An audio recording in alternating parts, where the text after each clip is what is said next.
Oh, good evening, everyone. I'm very excited to have everyone here. It feels like a big family, sort of ready to roll on something special tonight. And we have two magnificent women and incredibly talented image makers that I certainly look up to, and a lot of the community in Australia does. And one thing that's very a beautifully common bond between them is their love and passion and knowledge and connection with a very special part of the world, and that's the Kimberley. And both of them have lived there for periods of time, and we'll probably start the show soon in terms of hearing the stories of how they built their relationship with place and how they connected with each other, and how that threads just sort of continued through their lives now, which was why they're both here together, because I couldn't do a show on the Kimberley without both of them. It was like, oh, I can't do it. It's got to be both of them, and I know they're very dear friends. And so tonight, I think Nick's got his map out ready to go to make notes because he hasn't been up there yet. I've had the privilege of getting there a few times. I'm pretty sure Lukey's been up there a bit. Yeah, long time ago now when I was a Um, kid. oh, I'm just frothing to get back there. I've actually already been talking about doing a big road trip with Scotty McCook to get up there because it's just like, I want to go back. It's the kind of country that leaves its mark on you in a deep way. If you're open to it, it speaks to you in ways that are beyond words. And it's so ancient. It's so vast. I mean, just the Kimberley alone is 3 times bigger than England. It's absolutely massive country. It's dynamic. It's wild. It's raw, it's powerful, and its indigenous history, both living and historical, is so rich, and a very big part of an experience of being on country up there. So anyway, I'm not here to talk about what I'm thinking about. I'm here to listen to what these magnificent and very talented image makers and human beings have got to share with us. So I'm going to open the floor to you fine ladies. Mieka's organised a beautiful show for us tonight to walk us through. And if she's kind enough for us to bop in now and again with questions, we'll keep an eye on the chats on both channels, and we'll have a great night. Thanks for coming, Thanks, ladies. thanks, Paul. Tan, I'll let you go first because you started in the Kimberley way before me. Thanks. Well, I've always been a very passionate photographer from when I was about 7. I cost my mum a fortune in rolls of film, and I was fortunate enough to get up to the Kimberley to stay with my uncle and aunt who were living in Kununurra when I think I was 10, and spent a while up there running around and living the Kununurra dream back before Ord Stage 2 and all of the development. And I remember the first time I went to Lake Argyle, I had to get put back in the car because I just stood there, and I think I used a roll of film at one place on the lookout at the top, and I just couldn't believe it. I couldn't believe the vastness, and I couldn't believe the colours, and I was only 11. And then driving around and going to the waterfalls and the springs, I just said to myself, I'm going to live here one day. And so I spent the next few years busting my guts trying to find a way back to Kununurra. And I eventually did, in the capacity of a regional manager's role, which involved a lot of alcohol discussion with communities and liquor legislation. And I ended up really disliking my job because I wasn't achieving what my employer wanted me to achieve. I was becoming quite negative to the corporate influence on the communities in the Northwest and the Northern Territory and remote Western Australia. And so I quit my job and I moved to Darwin. Yeah, I quit a very well-paying job. Very well paying. Oh, it sounds like all crazy photographers. And then went and lived on an Luke did the same. Yeah, went and lived on an Indigenous community for a number of years in the capacity of community services and development. And that pretty much encompassed everything in community life. And I learnt a lot. Like if you leave your shoes out, they might not be there in the morning type thing. that kind of thing, yeah. But usually they were very respectful. I did go through one stage where I ran out of shoes, but that's okay. So there's a Sarah Storer song that says, the teacher ends up learning more from me, which is about an Indigenous community. So, and I did. I learned way much more. I learned about everything. I met my Indigenous family. I was welcomed into their home and into their lives. And I spent as much time as I possibly could photographing. Then unfortunately my time came to an end there for sort of personal reasons, and I moved to Kununurra and Home Valley Station, and then back a few years later back to the same community. So I love the area. I love the people. I love the culture. I get goosebumps when I drive out of town. And I love it when my mobile phone loses connection. And in Kununurra, that's only 20 kilometres out either side, which is fantastic. So that's why I'm so hard to get hold of sometimes, because I turn it off. And I just spend my days going, wow, and thank you, and wow. And then understanding some of the cultural aspects just makes it so much better and so much more appreciative. So that's, in a very quick nutshell, my story of the Kimberley and remote Northern Australia. Yeah. Well, I remember meeting Tanya for the first time physically was actually in Darwin, and she'd just driven between 5 and 8 hours or something to come up to the AOPP Awards in Darwin. Yeah. She won landscape, and it was like, oh, where'd you come from? Oh, yeah, I just came from Kununurra. I was like, what? I was like, and what are you doing, jumping in the car, going straight back? It's a short drive. That's a short drive, Darwin to Kununurra. It's like lunch. It's just the country is so vast, and I hadn't been up there before, I don't think, and so it was a real introduction to me. One of the characters and the people and the lifestyle of living up there is just really different for someone like Hobart, whereas if it's more than 10 minutes away, no one will visit you for a year because it's too far. Well, it's true. I would spend months without seeing years without seeing any friends, and only having intermittent phone connection and no TV. When I first went out there was no TV satellite or anything like that. Wow. We had no mobile phone service. We only got mobile phone service in 2018. Can I jump in on the mobile phone service thing? Because so they did a thing where they actually made sure that all the highways were connected with mobile service, because they were having issues with people breaking down and not being able to connect. But also we didn't have internet, and there was a time when along the highway all the way from Broome to Derby there was a blue cord. I'm not even joking, literally a blue cord that joined Broome to Derby. And there was this meme that was going around at the time that whenever the internet went out, it was because a cow was sitting on the cord. So true. It's so true. It was quicker for me to post a USB stick to my printer in Perth than it was for me to upload 6 gigabytes of images. Yeah, and I remember hearing some stories about how you're working with your printers, Tanya, and I mean, it's not that long ago, 10, 15 years. Like we're not spring chickens.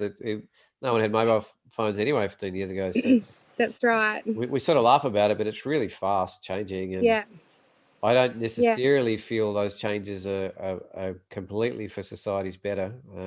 It's a big divide now. It's another conversation again for another time, maybe, but it's that's an 8-hour conversation. It's the kind of place where you don't feel drawn to spend any time on phones or internet or anywhere, because the land just speaks so strongly, and it has such a raw presence that you kind of need to engage with it, or it's just going to whack you on the chops. It's kind of a little bit like that. It's a wild place. There's a lot of things that can catch you unawares if you're not paying attention, and a lot of big dynamic forces at play. But anyway, maybe hear from you, Mieke, a little bit more about how you created your relationship with. Sure. Well, my beginning was actually quite embarrassing. I had been teaching for 4 years in the outer suburbs of Melbourne, and I wasn't particularly happy with how that was going. I'm a bit of a perfectionist, and I was getting very frustrated with the attitude of some of the kids who thought that they couldn't do anything because they lived in the outer suburbs of Melbourne. And I decided that I was going to volunteer abroad. And I had a really serendipitous conversation with Amaris' brother, and he said, is there any particular reason you want to go overseas? And I said, well, I just want to help people. And he said, well, you do realize we have disadvantaged kids in Australia. He's like, what about the Kimberley? And I felt mortified. So right from the beginning, I was just like, oh my gosh, I didn't even, that hadn't entered my consciousness. And so literally the day after that conversation, I went online and Googled different places in the Kimberley. There were only 3 jobs open at that time. One of them had closed the day before. So I got on the phone to the principal and I said, are you still accepting applications? And she said, yes. So I sent in my 3 applications. I got a call the next day. She said, can I interview? This was on a Friday. She said, can I interview you on the Monday? And on the Monday night, I had the job. On Tuesday, the other principal called and said, can I interview you? And I said, I'm already taken. And that's kind of like a really common thing up there. So I got in my little Mitsubishi Lancer and drove all the way from Melbourne up through the guts of Australia, turned left at Catherine, and arrived in the Kimberley in February in the wet. And the colours absolutely blew me away. And I hadn't done any photography at that point in time. I was absolutely fascinated with art and had done a fair bit of art theory, but photography hadn't really entered my consciousness at all. It was just a happy snap thing for me. But seeing the colours, seeing the richness and vibrance and all the animals and the birds and the boabs and the waterfalls, I was just like, you know what, I can't paint this. Not right, not convincingly. And so I started taking photos. Huh? Sorry, Paul. I said Tanya probably can. She's a talented painter. Tanya can. Oh my gosh, her drawings are incredible. Absolutely stunning. Yeah. Anyway, so then I started teaching up there and spent a year in Wyndham and got to know the community and a little bit of the culture. It takes a little while. In the beginning, I didn't understand anything that was being said. It was very embarrassing. But there's quite strong accents, and I actually found myself picking up on some of that. And I remember one day I rang my mum, and my mum said, Mieke, can you speak properly? Stop swearing. Can you give us an example? Just things like there was one word that I just couldn't understand. It was Andre, and I was like, "What does that mean?" He said, like, "Down the way," I just think they run things together and squash things together, and if it's all in one big line, like now I understand. Now I don't know what I didn't understand because I just understand it. But in the beginning, I was just like, I have no freaking idea what you're saying to me. So anyway, I spent a year in Wyndham.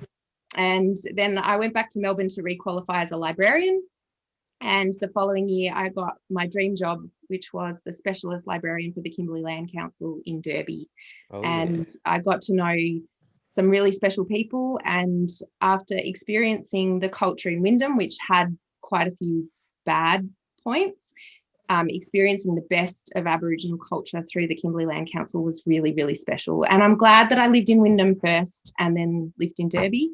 I lived in Derby for 2.5 years and then moved to Broome to manage the library services for TAFE in the Kimberley. And I was there for for 5 years. So all up, I had almost 10 years. So that was my intro. So do you want me to launch into the presentation? Yeah, well, yeah, why not? Like, I think, I don't know how you're starting it, but obviously my first thought is a lot of the audience might not be familiar with the area, so. Yeah, so that's in there. Oh, yeah. All right, so here we go. Launch so away. This is the Kimberley. Very, very basic map, obviously, but at least it shows you the size of it. I think it's hilarious that you can live in Broome and take photos of Kununurra, which is 9 hours away, and still consider them local photos. Whereas if you were in Melbourne and took photos of Sydney, there's no way you'd get away with saying that's a local photo. The vastness of the Kimberley, as you said before, is just it's unlike anywhere else really, and it is the fascinating thing is it is all interconnected. I remember the first time I went to Derby, I was invited to a house party. I was living in Wyndham. I sat around the fire and found out that all these strangers that I was sitting with were all family of the kids I was teaching in Wyndham. So it really is totally interconnected. It's not just a great big place. It is, in terms of the people, it is quite small. And the first thing that people will want to know is who you know so they can fit you in, which is quite special. Why is it called the Kimberley? Where's that come from? No idea. Should have researched that. No, can't help, sorry. Do they have I mean, they've got, obviously they don't have the same boundaries from languages and tribes like you got here, but is there a broader local description of the area, like indigenously, like in terms of names, or it's just they just run on their own non-white picket fence system that has nothing to do with ours? Or yeah, I think cultures are closely connected by ceremony and by language. Like there are similarities with different languages, and people identify very strongly whether they're saltwater people or desert people. You get a lot of that kind of thing, but in terms of the Kimberley as a whole, it's I don't think it was ever considered like a unit until white people came along, really. I figured as much. Yeah, it's a white man's regional name. Yeah. And it used to be, the reason people call it the Kimberleys, and you'll hear that a lot, is because it used to be really strong, the West Kimberley and the East Kimberley. And then there was a big movement to scrap that because there was a bit of tension between the two and, who's best and all the rest of it. So now it gets the most funding. Yeah. So now it's just the Kimberley. Yeah. Yeah. So these are different language groups up there? Yeah, these are all the different language groups. And you'll see that there's no strict boundaries because there were no strict boundaries. And that's why native title can have some real issues, is because, we're so used to putting up a fence and one side of the fence is this and the other side of the fence is that. And, it never was like that with Indigenous groups. And so native title can be really tricky in setting those boundaries because it just wasn't like that. So, but yeah, these I was very fortunate to work for the Kimberley Land Council, and part of my job was involvement with heritage clearances. So when organisations were carrying out anything on country, they would ask for any written work as well as the Aboriginal people of that area to identify any heritage sites in the area that they were planning to carry out work. And so it was part of my job to provide the written details of those sites. So I got quite good at figuring out where, which language groups related to which towns and which areas, so I felt really privileged, very privileged to have that role. And this is the Gadiya map. So Gadiyas are white people. So this is the Gadiya map of the Kimberley, and you can see all the roads. This is the famous Gibb River Road, which is increasingly becoming bitumen, but it's still one of the best four-wheel drive roads in Australia, if not the world. Especially in the wet season. Hairy as in the wet season. Do people even drive in the wet season? Yeah. Tanya's got a story. She's going to tell her Pentecost story when we get to that photo. I mean, I remember hearing about, we did a 1,200 kilometre beer run and rolled 3 cars and that kind of stuff. Yeah, so lots of stories like that. Yep. Yeah, well, that's right. You drive to Kununurra, get the beer, stick it on a boat, cross the Pentecost, and get to the other side and take it the rest of the way in a backhoe. Yeah. So yeah, and then this is the bitumen road, the Great Northern Highway. And so some of the places we're going to look at: Home Valley Station, Wyndham, Bell Gorge, Derby, Broome, Cape Leveque, Argyle, and Pernalulu, the Bungle Bungles. But we'll start with Home Valley. So this is we I know. Dan and I actually met Rocking at a workshop at Karajini, which is in the Pilbara, not the Kimberley. But we connected straight away. And actually, it wasn't until 2 years later that we went to this workshop, one of Christian Fletcher's workshops. And it was like it was yesterday. I think both of us were really shocked that we hadn't seen each other for 2 years. I know. We spoke often, but we never quite got to see each other. Yeah. And that was my first ever aerial shoot. That's Tanya's photo of me, absolutely overjoyed and enraptured with what I'd just seen. And we are going to show some aerials at the end. And that's, you know, we just connected instantly. So Home Valley was great. And that's one of Tanya's. Wow. Wow, it's such a beautifully soulful capture. It's quite mystical, really. Just catching that little bit of the eye as well really really makes it. Yeah. Yeah. So I'm Such a big glad part of the kind of culture, I guess, of what happens up there. They got the biggest cattle stations in the world up there, do they? Or?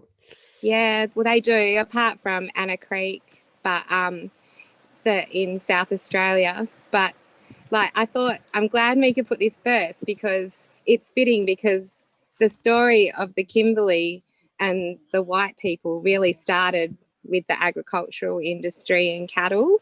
So, and Home Valley Station was a part of the Durax, I guess the Durax Empire. And there was, you know, sort of Lord Vestey and the Durax were probably the biggest cattle players in Northern Australia at the time that white settlement happened. And if it wasn't for the indigenous people's knowledge of the land, then they wouldn't have survived. So this is of a Texas Longhorn. Home Valley, apart from one other place in Queensland, I think, are the only places in Australia where you can probably photograph a Texas Longhorn with horns. They normally chop them off. But Home Valley brought these boys in for tourism mostly, and there's a couple left out there. Most of them have crossbred now and all that kind of thing. So, but I think that, you know, the story of the Kimberley for white people really is cattle. Yeah.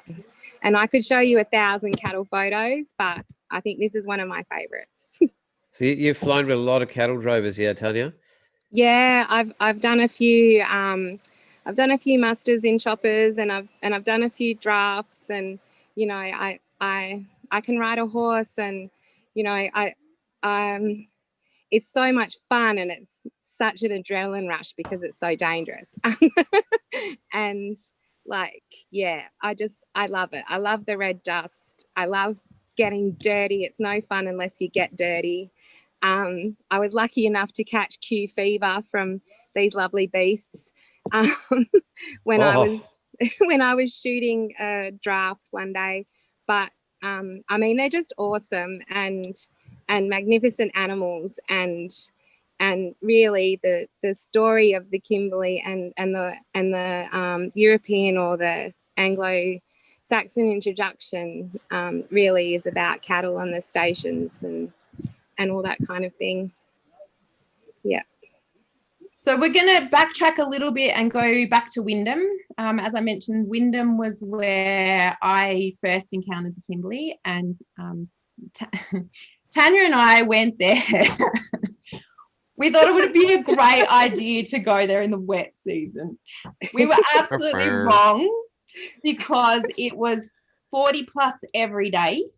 It was 100% humidity, and the mosquitoes were so thick that you could, like, there was nothing that was, and so we had to cover ourselves in DEET. But of course, DEET, like Bushman's, is poisonous. And so when you toxic, yeah. And so when you wipe your face, when you're sweating, if you get any of it in your mouth, yeah. And we were just, oh God, it was horrible. And we were camping, and it was just disgusting. Like, it was so bad, but it was beautiful. It really was beautiful. And so apart from the mozzies, there's a couple of other things that I want to mention. We found this boab And it was a pretty cool looking boab, but instantly we both, because we looked at each other and we were like, are you getting this? This was a boab that was malignant. It was actually outputting really bad vibes. And it was across the road and a little bit further away than this spot. But both of us were like, we shouldn't be here. Both, and I'm not used to like being able to talk about those feelings with another person. So I was so relieved when Tanya was like, I'm getting it too. And I do think like you have to have a certain sensitivity because there's no one there to tell you. But it's real, it's present, it's active. And so straight away we left that place and we went elsewhere. And another thing that I want to mention is we set up camp and Tanya was like, we should put a little bit further away because there might be crocs. And, if a big croc comes up, we don't really want to be there. So we set up our tents a little bit further away than we would have otherwise from the waterhole. But then we went down when night fell and shone a torch. And how many you reckon there were? Oh, there was over 100. Oh. We didn't sleep very well. We parked our car right next to the tent door so the crocs couldn't come in the door. Oh. It was like between the lake and us, the Billabong and us. Yeah. And it was so hot. Oh, it was awful. It was so hot. And the flies and the mozzies and like all of our clothes were wet because that grass doesn't look long, but it's long. Yeah. And it's, like you work up a sweat. And when it's that humid, you're just dripping, and it's so uncomfortable and just horrible. But yeah, it's beautiful. It's really beautiful. It's beautiful. I don't think we're going to do it again. I think not like that. Wet season's great if you've got aircon to go to, but a hotel next time. And the other thing is the mozzies. They're not benign mozzies. They have dengue, Ross River, Murray Valley encephalitis. They're all the bad stuff. All the bad stuff. Anyway, so yeah, that's my few stories. All right, your turn, Tan. Well, I've named these images, and this is image I've called Stories Worth Telling, because in the Kimberley and a lot of Northern Australia, a lot of people don't know, there were leper colonies, and this is an image of one of the old leper colonies. And when you're walking around in a place like this, it's old buildings, it's decrepit buildings. It's just one more of those things that we have inflicted on the First Nations people and the treatment. And they were shipped off to islands and they didn't get contact with any family and there was no phone and all that kind of stuff. And they've just got this terrible treatable disease that that right up until the 70s, like the late 70s, these places were in operation. And so many of the islands off Northern Australia were leper colonies, and the patients were Indigenous Australians. And I don't know if I've quite captured the lonely soulfulness of this place, but yeah, that's why I've called this image Stories Worth Telling. And I took this back in 2011, again, wandering through long grass in the middle of nowhere on my own, without telling anyone where I was going. And because I knew it was there because I had seen it in a helicopter. So, yeah, that's why I think that this is something that Australia needs to become more aware of, which is also why this place is so strong and so spiritual, and there's so much can-do attitude up there that's just, it's truly remarkable how forgiving and understanding and willing to work towards a better future people are when you consider what's happened. And I do think that we have a window of opportunity that will close at some point in time. I've lived in America, and you know, the situation with African Americans is not something that I want to see in Australia. The anger, the bitterness, you know, that we're not there yet. We can work towards recognition of what's happened and acknowledgement of what's happened, and working towards a better future requires that. And I think that we need to do that sooner rather than later. Yeah. Well said. Wow. Okay, this is one of mine again. So I'm going to take the show for a little while. So this is a tree that I stumbled across whilst again out on my own, driving without telling anyone where I was going, in the middle of nowhere. And I nearly got bogged about 15 times. I didn't check the tides, which I should have. I'm driving along. I'm not driving across the mudflats because then I definitely would have got bogged. I'm driving as close to the hills as I could on the mudflats.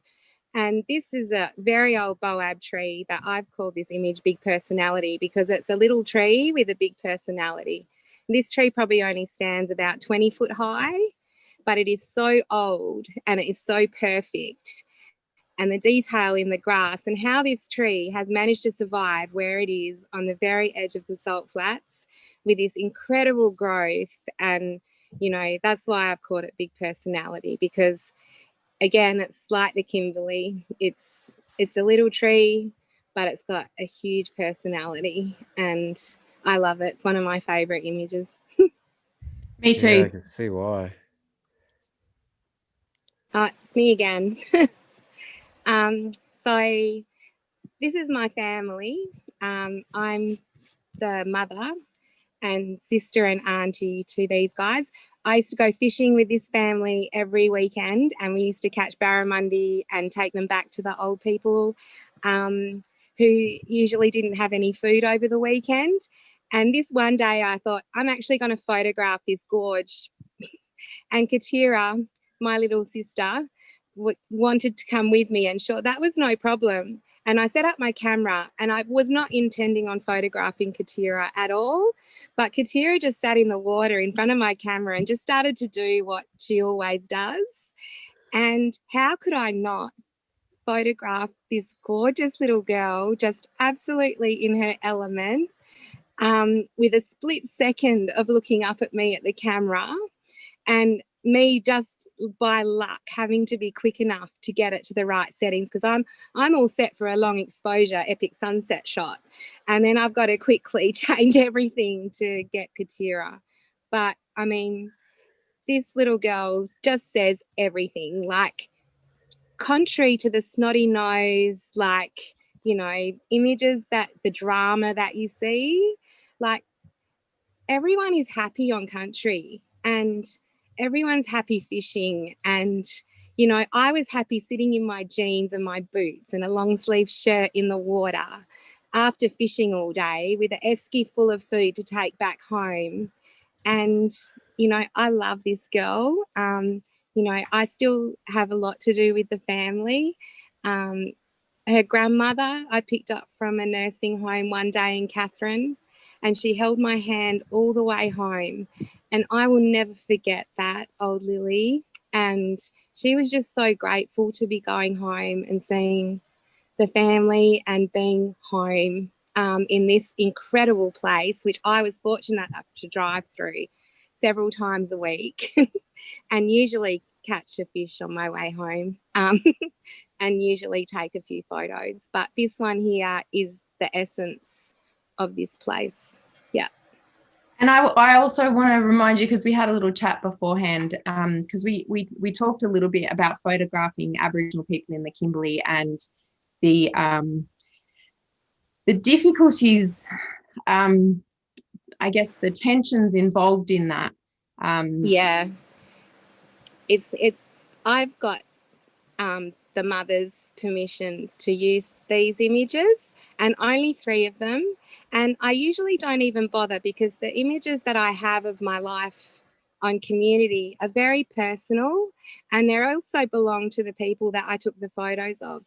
So everyone, every time I got my camera out, would always get a printout of their photos, usually framed. I got this one framed and 50 centimeters long in a beautiful frame, and the family have it on the wall. But I don't plug them all over social media. I don't do with them anything other than what I say I was going to do. And it's, you know, like that story is their story to tell. And I was fortunate enough to be trusted with a camera 99% of the time. But I will never share them unless they ask me to, or I ask them and have their permission. They belong to them. I think permission is really important. You know, there's a lot of travel photography as an industry, I think is rife with issues, because it becomes less about us as a community and more about us and them. And I think that barrier is a real issue. And also, like, there is an element of exploitation that can creep in. When I was working at the Kimberley Land Council, I remember there were some guys from the local community, Windjana, and they came in one morning and they were really upset about something. And it turned out that they had these printouts from the internet, and there were these paintings of them.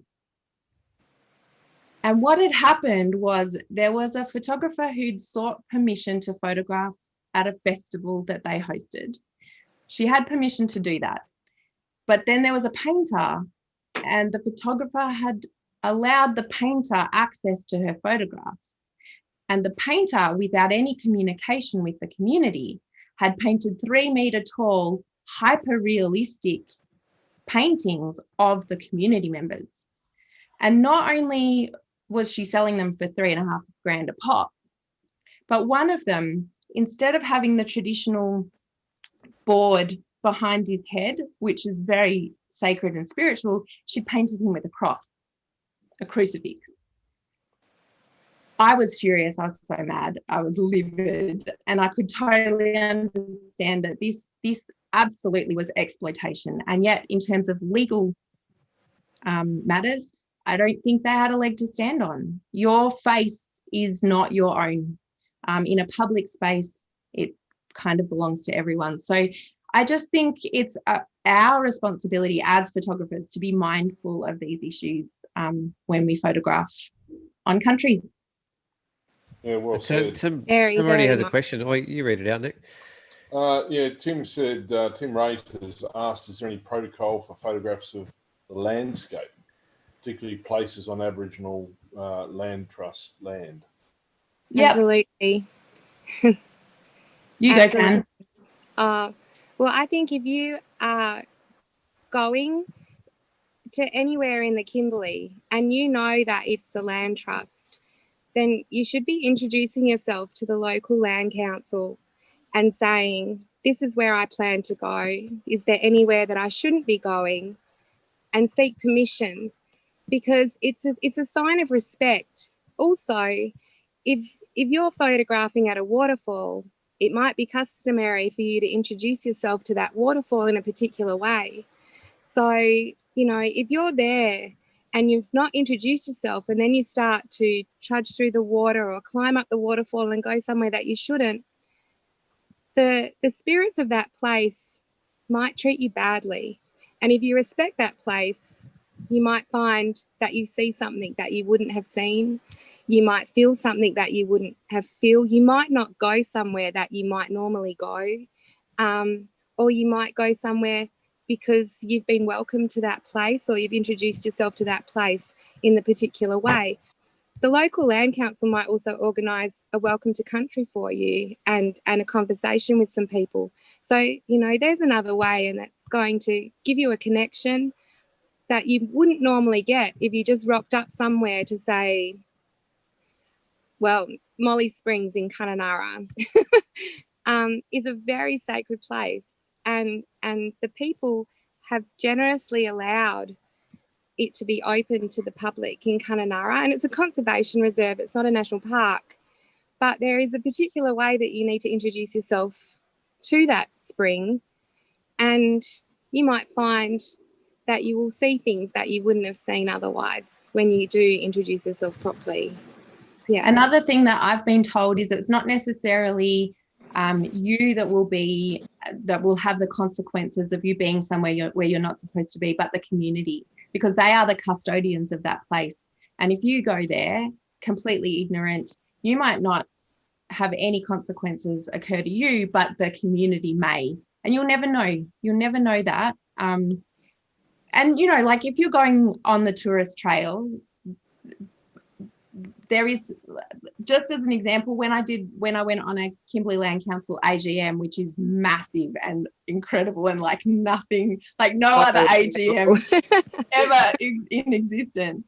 But it was near a water hole, and I forgot that the way that I was supposed to introduce myself was putting a rock under my arm and then throwing it in the water. I completely forgot. I was stinking hot and I just jumped in, and then I was like, oh, and I felt terrible. And I had a chat to my friend Ashley, and he was like, no, they did 3 days of ceremony before this, you know, so that the waterhole knew that a big mob of people was coming and not everyone was going to do the right thing and all the rest of it. So, you know, in terms of popular places where everyone's been, to a certain extent, it's not as crucial. But if you go off the beaten track, absolutely, you need to be aware. How do we find out about the land councils? Like, just excuse my ignorance, but how do I know that it's a particular land council land? How do I research that? So I worked for the Kimberley Land Council, and I don't know the current situation, but while I was there, we had a Research, Ethics and Access Committee, REAC, and you could apply to REAC through the Kimberley Land Council if you had a project, and if they had jurisdiction, then they would reply. If they didn't, then they would pass it on to the community. The thing is, though, is you need to be planning that a year in advance, right, because things don't move quickly in the Kimberley. So, you know, apart from the tides. Yeah, apart from the tides, absolutely, they move very quickly. Yeah.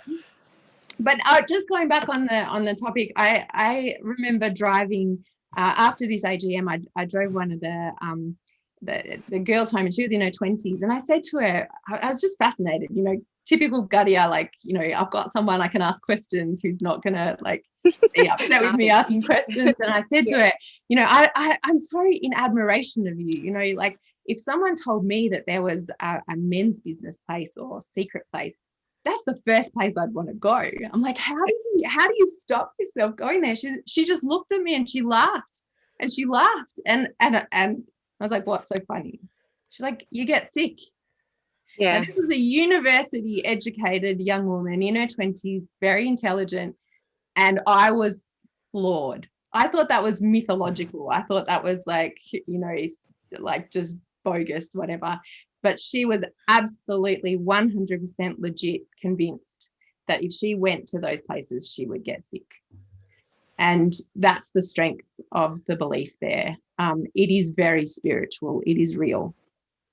And you've got to remember, if you're at a jaw-droppingly beautiful place, or if you're at a spring, or you're at an incredible boab with some weird carvings in it, 99.9% of the time, that beautiful place, that beautiful vista is a place of cultural significance. It would either be a camping spot, it would be a ceremony spot, especially if it's a permanent spring. So when you're going to those places, even the ones on the tourist maps, even if you just take the time to kind of say, I'm here, yeah, you're going to feel that sense of place a lot more than if you just go, oh, the tour operator says it's okay, let's just go for a swim. But if you take the time and say, I don't know what I'm supposed to be doing here, but my name's Tanya and I'm here today, I hope that's okay, you're going to feel better. And I guarantee you that you will always see things that you wouldn't normally see. Yeah. So it's about introducing yourself on some level and being prepared for a response that you might feel. That's kind of the way I approach it when I don't have actual knowledge. Yeah. And, you know, like you're talking about that feeling of, hey, it's not okay to go any further, or this isn't country for you. Like it all sounds a little bit airy-fairy, but when you're actually up there, it's not. It's really powerful. I remember when I went to Manning Gorge, and I was determined that I was going to take a long exposure of the whole of Manning Gorge. It's a very sacred place. It's got rock art and everything. And I was determined that I was going to get off the trail and climb up on top so I could get a better view of the waterfall. And I was not thinking in any way about what the right thing to do was. I was just like, I'm going to go get that shot because I haven't seen it and I want to do it. Anyway, I went to jump up I had to actually reach up and jump up to pull myself up, and I fell backwards, completely flat on my back, winded myself, and went, oh, I'm sorry. Because I knew instantly that I'd been pushed back. Because I was like, well, like I could have cleared it. I should have cleared it. But I was like, and I know that sounds really dodgy. And this is one of the reasons why I love Tanya so much, is we can talk about this stuff and not feel dodgy. But you can trust that. You can actually trust that. Like, that's someone telling you that you're not doing the right thing, that you're not in the frame of mind that you should be in if you want to photograph this place. Mieke, Yeah, it's such a different space to hold in terms of your relationship with landscape that probably, I probably imagine a lot of traditional landscape photographers wouldn't have experience, because they might have only gone to places that are very well tracked and traveled and accessible. But I think all of us that spend time on country, wherever it is, and slow down and listen and feel the place, you get a sense of these sort of things. Yeah. Just letting you know, Sarah tried her best to get on the show because she wanted to say hello because she loves you guys to bits. And funny enough, like you said, she can't get enough reception. Oh no! As you were saying, she said, these girls are the goddesses of light and passion. Please pass on my love. There you go. Hi, Sarah. How good's that? We love her. Give her a big hug. Yeah. So she's going to try and watch it later. So yeah. All right, we probably should push on, or we'll be here till 10 o'clock. Yeah. True. Okay. All right. So we'll go to El Cuestro. Well, this is on the way. I took this. This was the last clouds of the wet season. It was actually the last day of clouds of the wet season in 2014. So, and this tree actually has a very interesting story about it. And I didn't know until I got out of my car, traipsed around without telling anyone where I was or what I was doing on my way home from somewhere. And so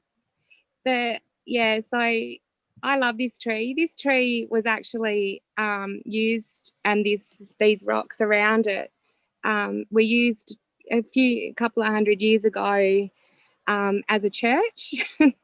So on the other side of this tree, there's a big cross engraved, and this was the old bush church where the priest would run church, I guess, whenever he could, or whenever anyone passed through.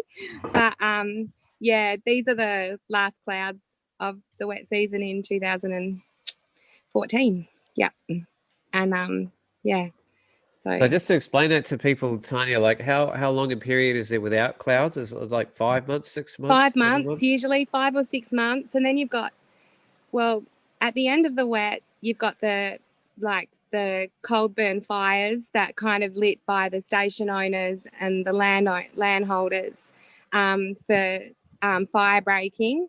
And then at the end of the wet season, at the end of the dry season, then you start to get the hot fires.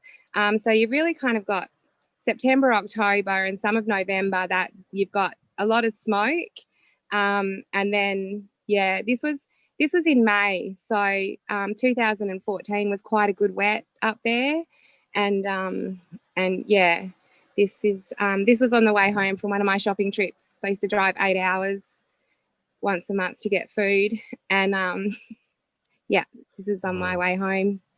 Shopping trip. Hope you got a big esky, bro. I had 3 eskies. Yeah. So in the dry, you go 5 months without seeing a cloud. And as a photographer, that is the most boring, tedious time of the year. So the dry season is pretty much May to November, April. Yeah, they start to open most of the roads in May, and then you've got till, you know, build up is November. So and if you like October flies and 40-degree days, then October's for you. But yeah, that's when all the tourists come, and all the photographers just shake their heads because, like, there's not a cloud in the sky, and it's dusty and dirty, and there's the wet people season, everywhere. Yeah, people everywhere. The wet season's heaps better, but you know, you've got the mozzies and you've got the humidity and you've got the Kimberley's not an easy place to have. Well, the accessibility is a big thing in the wet. Yeah, as so well. it seems like there's like no time of the year to go to the Kimberley. All the time Yeah, of mate, the it does year. sound like that. Very short It's like, it's like, oh, you're showing your torch. Oh, there's 100 crocs. Oh, great. Oh, the mozzies were as big as houses and they carry Ross River fever. Oh, no. Well, but this is the thing. This is a real thing. So people don't expect that it's going to be tough. And I think most people leave the Kimberley with a whole new appreciation for the Kimberley, partly because of the pain they've gone through, either from sunburn or mozzies, or, you know, they have a greater appreciation for the comforts of home after spending a week or so in the Kimberley. It's probably more that you just have to be prepared for what season you're in and do your research properly. Yeah.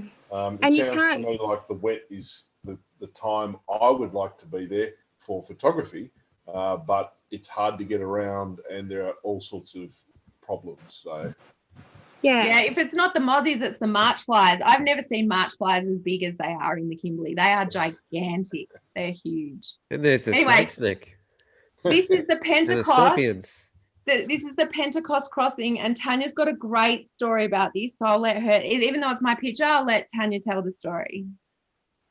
I got lots of good stories, but my favourite story is I had driven across. I used to stand at the top of the hill in Wyndham with my two-way and call the station and ask what the river was like. And they'd say if it was good to go or not, and I would believe them. So then I would get in my car and drive down the Gib. And one day I'd been at Home Valley during the wet season, and I was going home and we were starting to cross, and I'm like, okay, windows up, because it was high. And I know that there's a marker in the middle somewhere. Hopefully Mieke hasn't edited it out, but I know if I can see that post that I'm right to cross.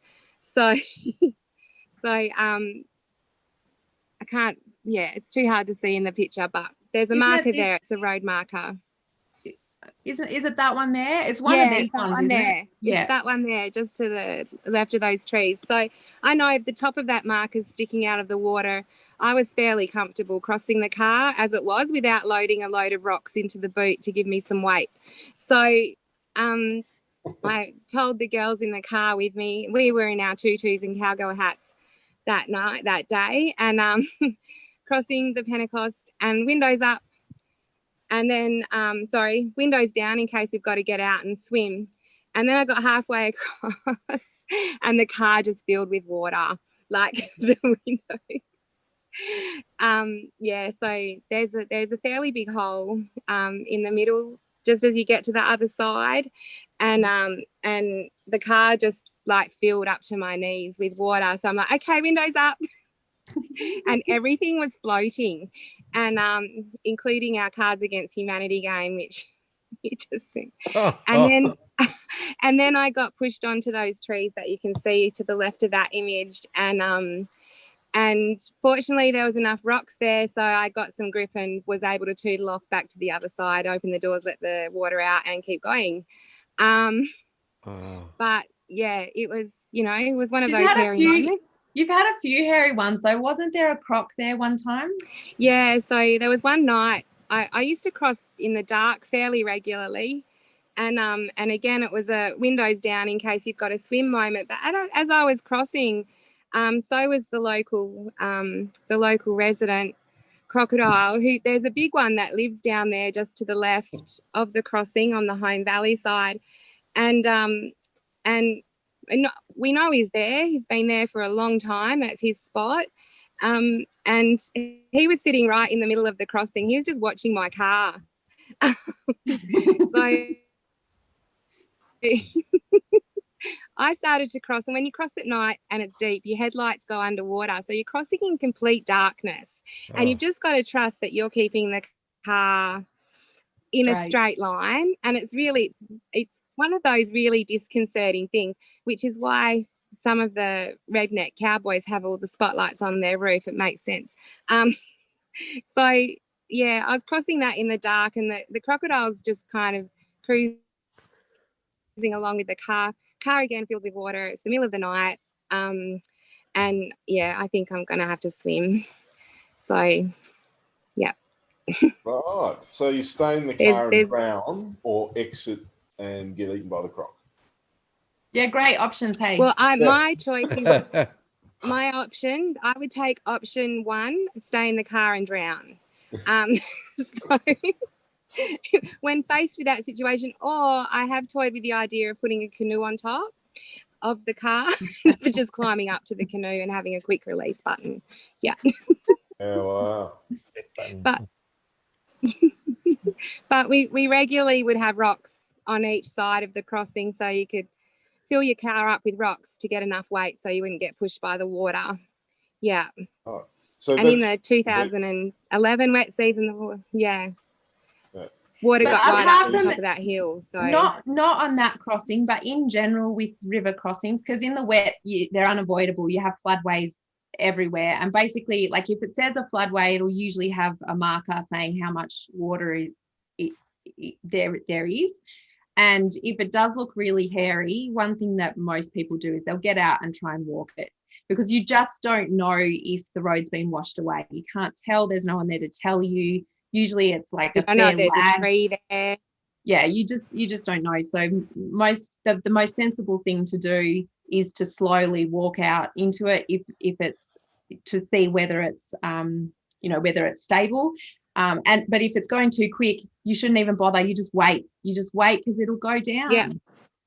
It will go down. Sensible relative to how many crocs are around. Yeah, but most of these river crossings are fresh. And I always have a thermos and some food, and if I've got to sit there and wait for 6 hours, I've got to sit there and wait for 6 hours. It does go down, but they do come up quickly. So, you might be all right on your way there, but coming home might take you 13 hours instead of 4. So, yeah, you've got to be prepared to sit back and relax for a little while with a cup of tea. Yeah. That's one of the things I love the most about the Kimberley is you're under its sway. You don't call the shots, and you know it. It makes you know it. Yeah. And I'm cool with that. It's a very strong country. Yeah. Did you want to talk about this one, Tanya, or do you want me to just go to the next one? Well, I'll just say that I think that boab trees have girls and boys, and this one's a very pretty girl with a very pretty view. Yeah. Agree. Yeah. This is one of my storm chasing days. I would check the radar and see which way to go, and then drive as fast as legally possible to get there. So I was fortunate enough to be hiking into Waterfalls this day, just up the road. And Mieke and I have this saying, only a couple of kilometres, only 500 metres, which turns into like 10 kilometres and 6 hours. So only 500 metres. So, but anyway, I didn't have to hike to this. This is one of my favourite vistas, and I was just lucky enough to be there in some really good timing. Yeah. Tanya's unfortunately also quite accident prone. So if there is going to be someone who twists an ankle or it's me. It's Tanya. If you want to be safe, one day we walked up with you. Yeah, one day we walked up the Coburn Ranges, not this spot, but nearby, and we were so stupid, so stupid. I shouldn't even admit it, but we had walkie-talkies. We left them in the glove box. We were walking up there. We could hear the dingoes. There was like at least 5 or 6 dingoes nearby howling. We did. Tanya twisted her ankle. She decided it was sensible after we'd had a shoot to go back to the car. And I was like, oh, but I just want to go over there a bit. So we separated. Really dumb idea. What looked like was just a ridge away ended up being probably a 45 to an hour minute walk for me. In the dark. And then I had to find my way back to the vehicle without any markings or road or track or anything. Not being able to see the car. Oh, it was so stupid. When we saw each other finally in the end, it was like we just escaped with our lives just now. Broke every single rule that we've made, and we were prepared to.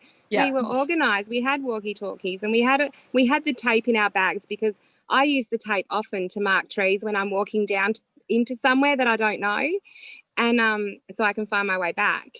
And we didn't use the tape, and we did all the wrong things. Anyway, we did. Yeah, we did promise each other that we would never do that again. So we're at El Cuestro now. Yeah, and this place is a very special place. It's a sacred site. It's the thermal springs that everyone knows as Zebedee Springs. I'm not at liberty to tell the story because I don't want to tell it incorrectly, but this place here needs to be shown a lot of respect. So, yeah, and it's also always about timing at El Cuestro. And, yeah, so I was with a couple of quite famous Chinese photographers taking them out around the Kimberley, and I took them here. And this is one of the images. I told them we need to be out by dark, snap, snap, because it's snake country. And I always walk out with my tripod out so that I can bang any snakes away that cross your path on your way out and on your way in. So, yeah, again, it's just one of those things that you respect the place and the place will give. And, at the right moment, on the right angle, you're always going to get reflections. And, that Zebedee Springs is such a special, beautiful place. And I was stoked that I got the beautiful gold reflections in there. Yeah.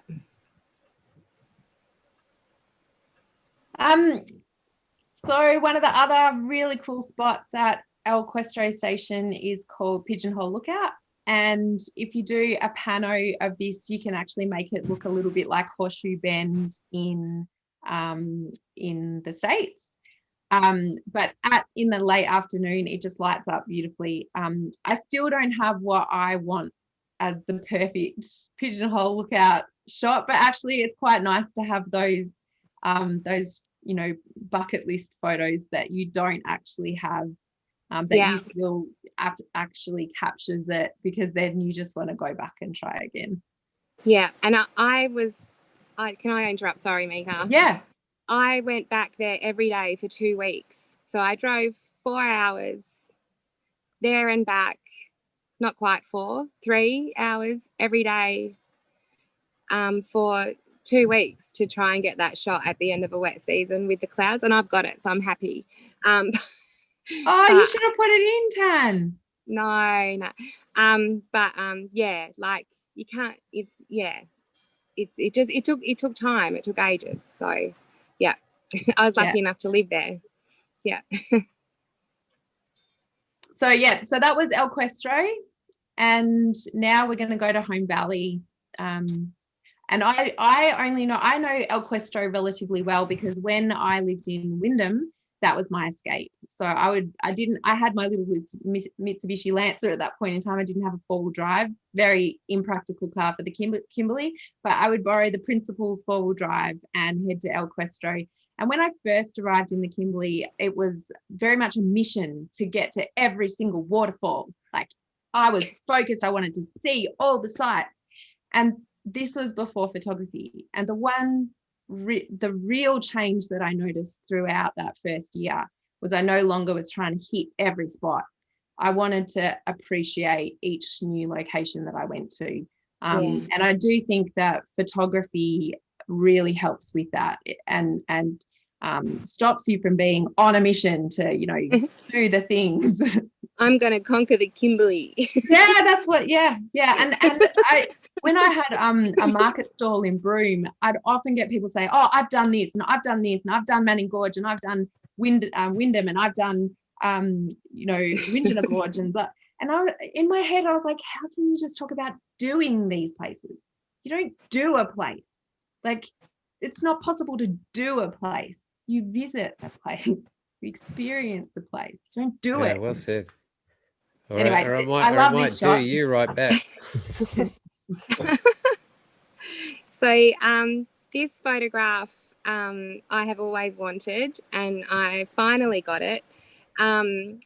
It's at Home Valley Station, and it's at a place called Bungle Falls. And Bungle Falls, again, is a very special place culturally. And yeah, so I woke up one of my dearest friends early in the morning and said, come on, we're going to take photos again. And she came along with me, and she just stayed up the top and enjoyed. And I you know, climbed down the rocks and walked through the water, and climbed up some rocks and walked through some more water, and came to this, which, yeah, I mean, this to me is the essence of Bungle Creek and Bungle Falls, and it only happens where it's accessible every couple of years. So it's a seasonal creek, and when it's flowing, you can't get in there, and when it's flowing, you can't get over to here. And when it's dry, it's totally dry. There's bone nothing. dry. There's Yeah. nothing. So yeah, I was fortunate enough to get this photograph at Bungle, and it's just so peaceful. The colours are so peaceful, but you've still got those beautiful pink hues in the rocks at pre-dawn, and the colour of the water. And yeah, that's a pano stitch. I think I used an 85mm lens, so there's tons of detail, and it's about 26 images. Whoa. How many is this one? Too many. This is a stitch too. So Tanya, did you say this one made it to China and it was 4.5 meters wide or something? Yeah, same with the previous one. They were both in China at the art museum, and they were both 4.5 meters long. Wow. So it looked pretty epic. Yeah.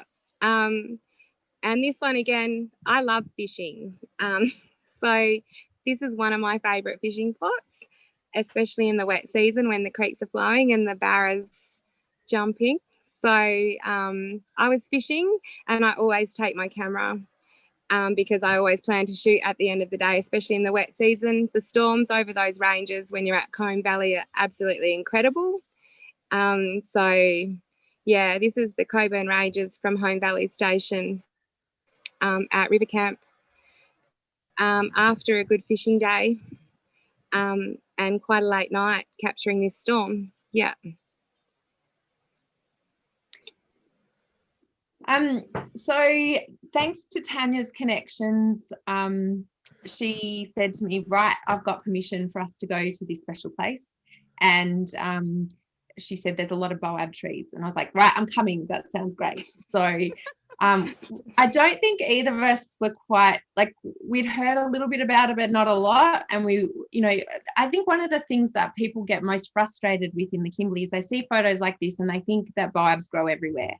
And they don't. You know, like they're really special trees, and they're really obvious trees. Like you recognize them. It's like they have personalities. You know where that tree was.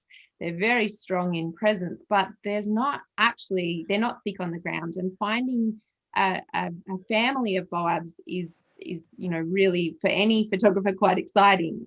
And so when we came to this place with permission, we were like kids in a candy store. We went separate directions, and we got out of the car. We didn't immersed ourselves. we didn't, it was just magic. And then at sunset, the moon rose, and oh, my heart. Oh. And this is what, I guess this is the common thread, you know, like these magical things happen in the Kimberley, and you know, it just is so special when it does. And you know, I love where I live now, because I live in Northeast Vic, and there's very special places here too. But you know, that once you've lived in the Kimberley, once you've swum in the Fitzroy and drunk some of the water, it'll call you back forever. Yes. So yeah, but being able to have visited places like this will always, and actually I'll interrupt myself and say I felt a little bit awkward being asked to speak about the Kimberley after I haven't been living in the Kimberley for quite a while, but hopefully I've convinced you how much a part of my heart it is, and even if I'm not there now, it's still a huge part of who I am. It's just a very special place.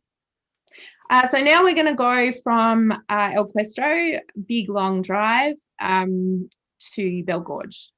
And after my experience at Carragini with Kristen Fletcher and Tony Hewitt and Peter Eastway and Tanya, which is where we met, I was always on the lookout for reflections of gorge walls in water, because that one of the standard evenings at the Carragini workshop is going into Dales Gorge and seeing all the reflections of the red rock in the water is really special. And so I've always been on the lookout for reflections in water, especially when there are waterfalls.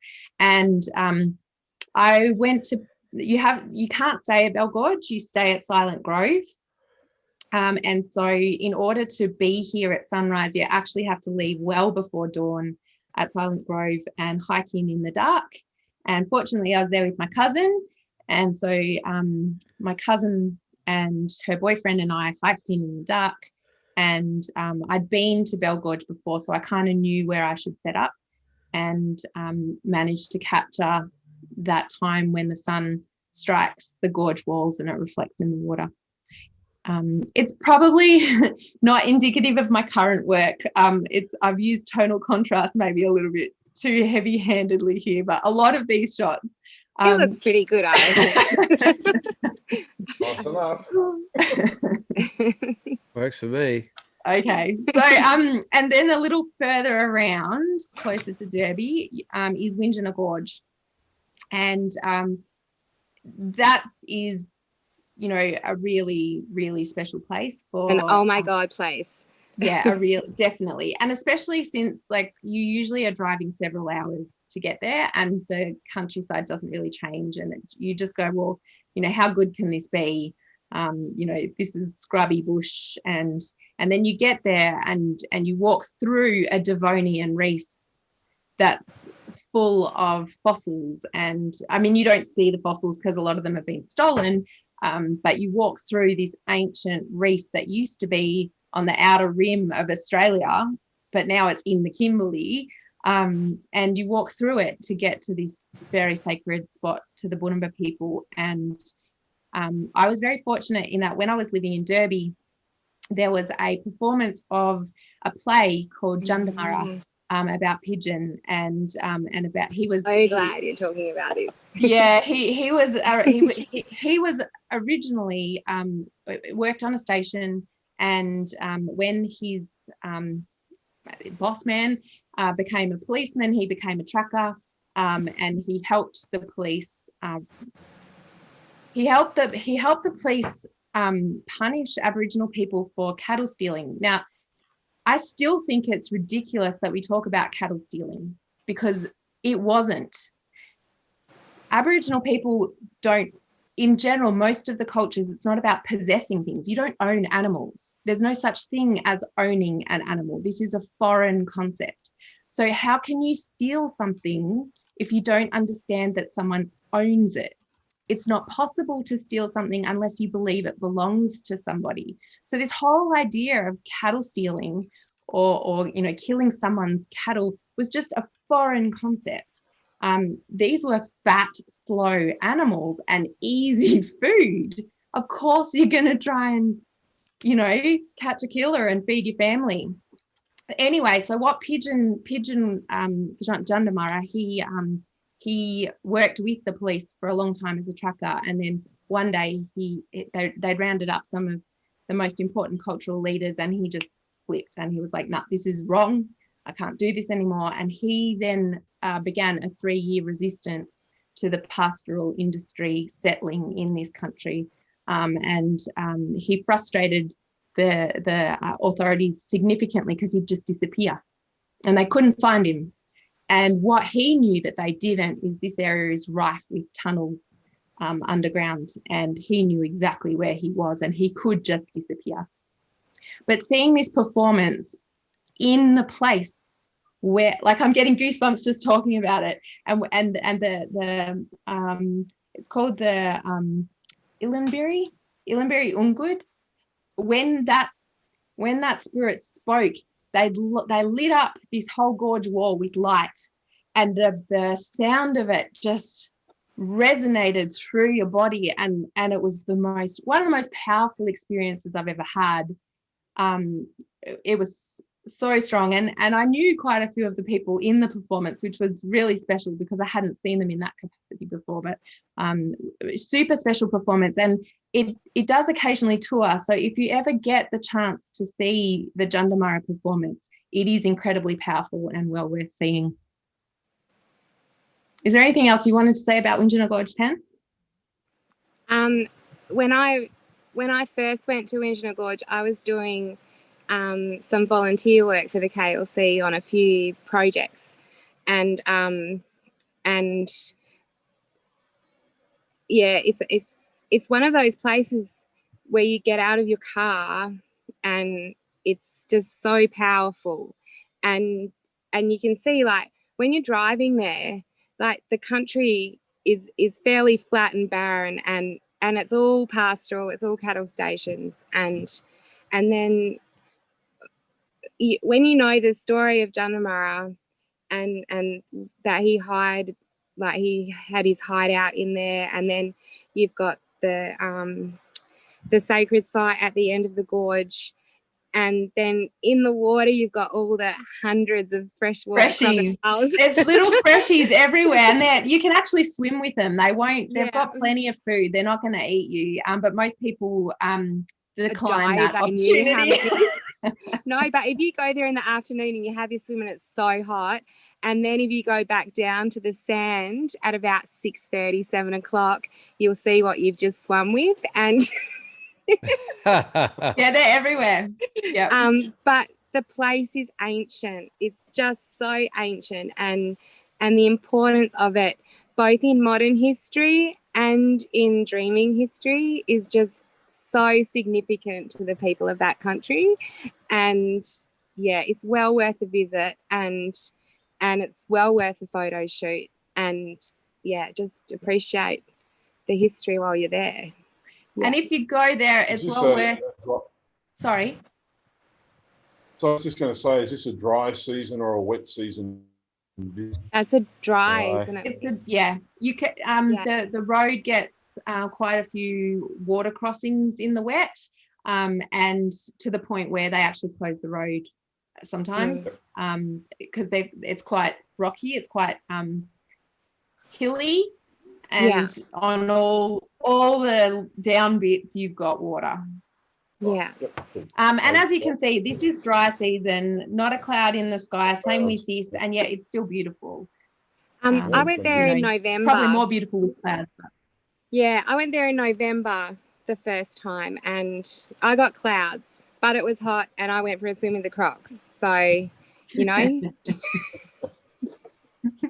The other spot, if you're going to go to Windjana Gorge, I highly recommend going that little bit further and going to Tunnel Creek.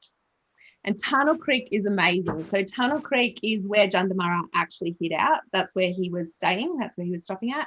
And I've had to do a fair bit of work to this photo to try and even out the light. But actually, when you walk in, it's pitch black. You cannot see light anywhere. And you can't even see where the water is. And you actually have to walk in the water in the pitch dark. and there are freshwater crocs in there, and there are eels as well.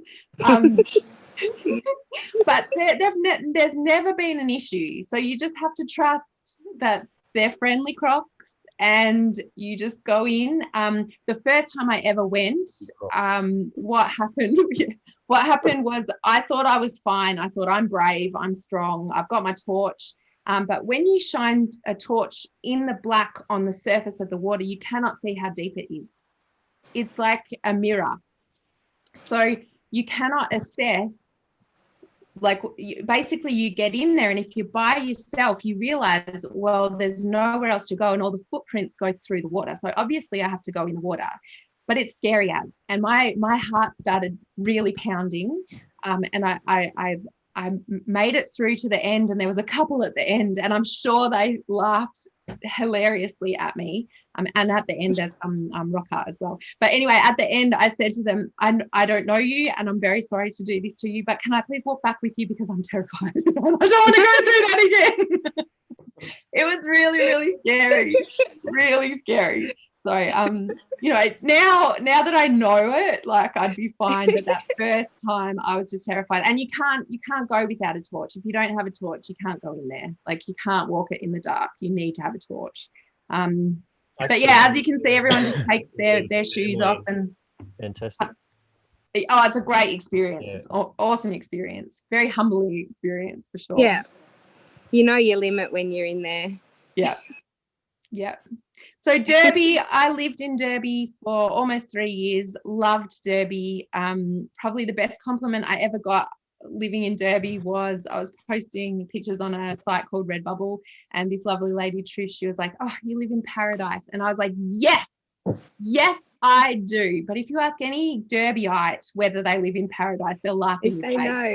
know. I love Derby. Yeah, Derby's great. It is an end of the road town. So a lot of people, they drive to this is literally the end of the road. They drive to the jetty and they drive back out, and that's it. They don't explore any further.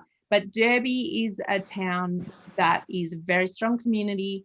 It reveals its secrets slowly and reservedly, but it has wonderful secrets. And Yeah. I spent so many hours out on the mudflats exploring and having the best time. As Paul said, the tide's coming quick, so you've got to be really careful. One time I remember setting up my tripod on the edge of the mudflats. I thought I was fine, and I literally watched the water just coming towards me inexorably, and I was like, oh crap, like, I got to get out of here, because I'd driven across some rather boggy bits.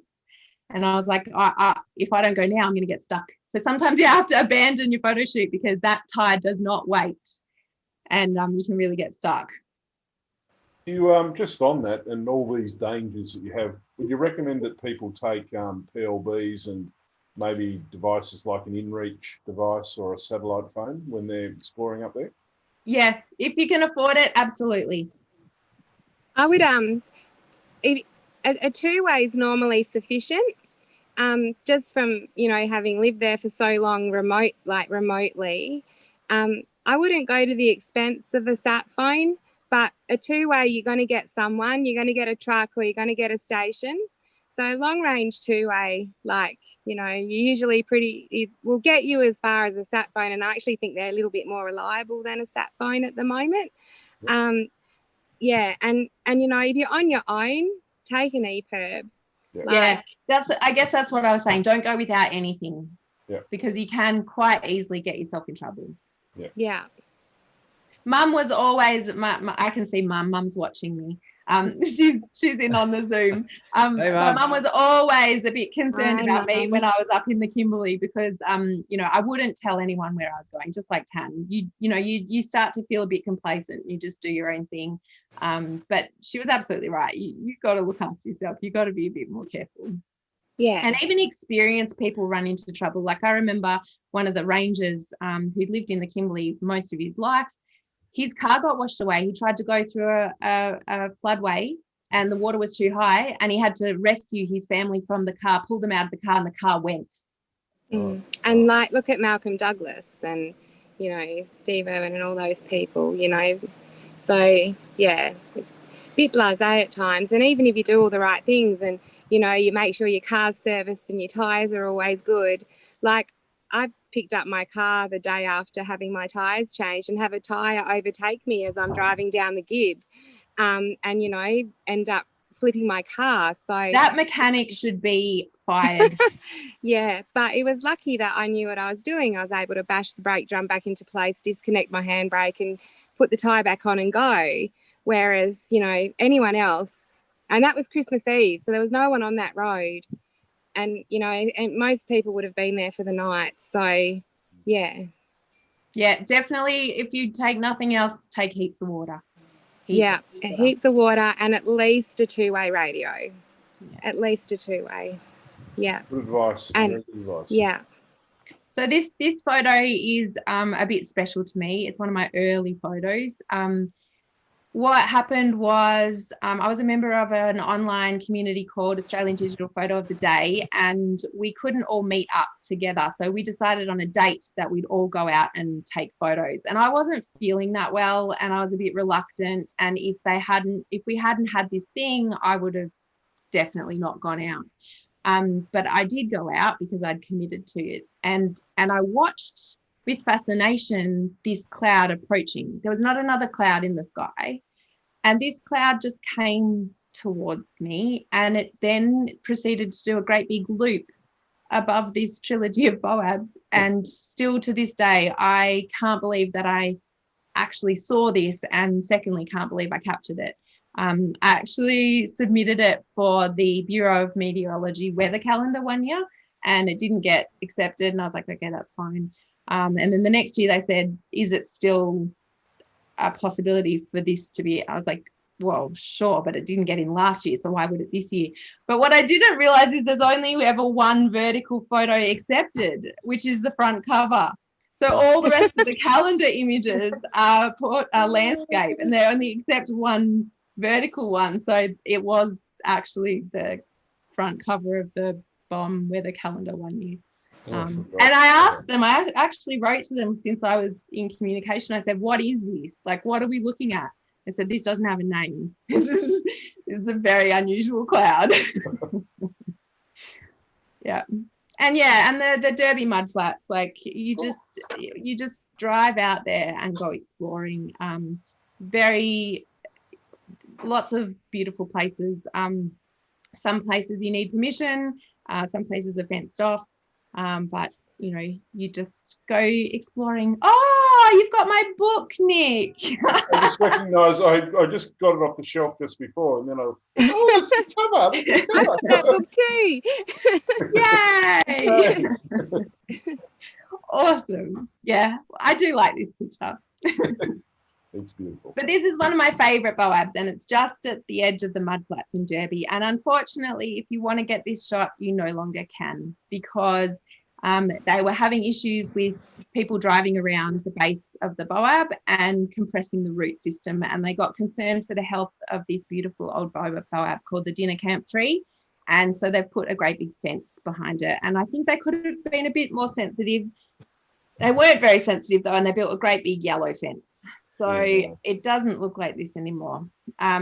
But this is it in the dry, and this is it in the wet. And I have to tell a funny story about this, because I've never been able to get the colours right on this photograph.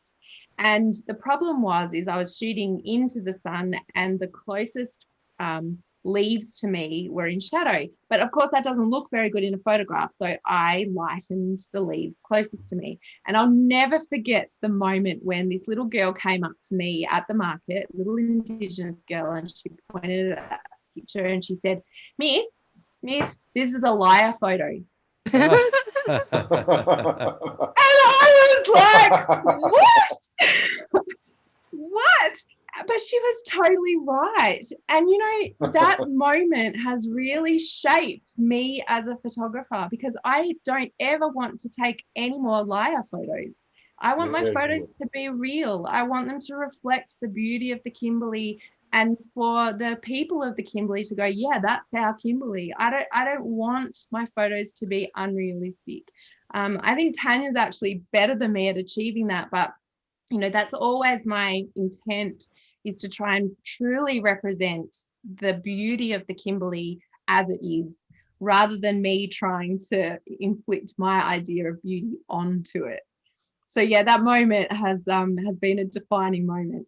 And I couldn't include photos of Derby without including Mr. Banjo. So Mr. Banjo is still here. He's blind now, but he was absolutely my sidekick. And I think without him, I probably wouldn't have gone a lot of the places that I went. It's great to have a companion. You do feel a bit safer with a guard dog. He was very loyal. Absolutely. He's very loyal, and he'll tell me what's what. He's only ever run off after a kangaroo once, and he came back pretty quick.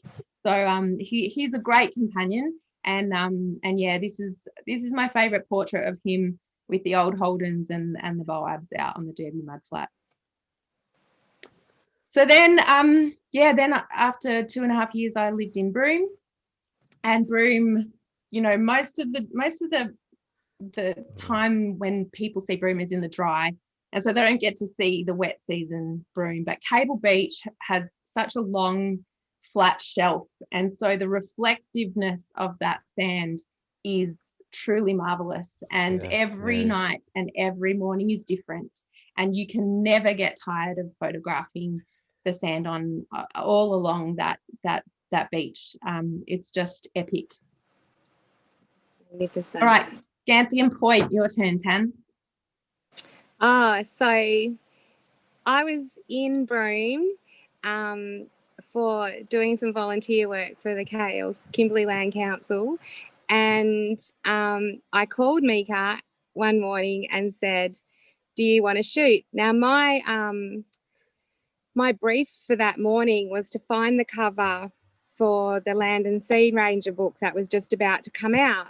And I'm like, and it was to get a photo that wasn't attached, that wasn't just speaking about one person's country. And whilst this is on Bardi Jawi country in Broome, it kind of summarised the Land and Sea Ranger thing to me. So I was walking along the beach, and I usually stop shooting when the soft light finishes and Mieke still goes, and I kind of just potter around having fun with my camera. And so I stumbled on this rock, and I'm like, holy shit, look at this rock. Sorry, am I allowed to swear on this? Yeah.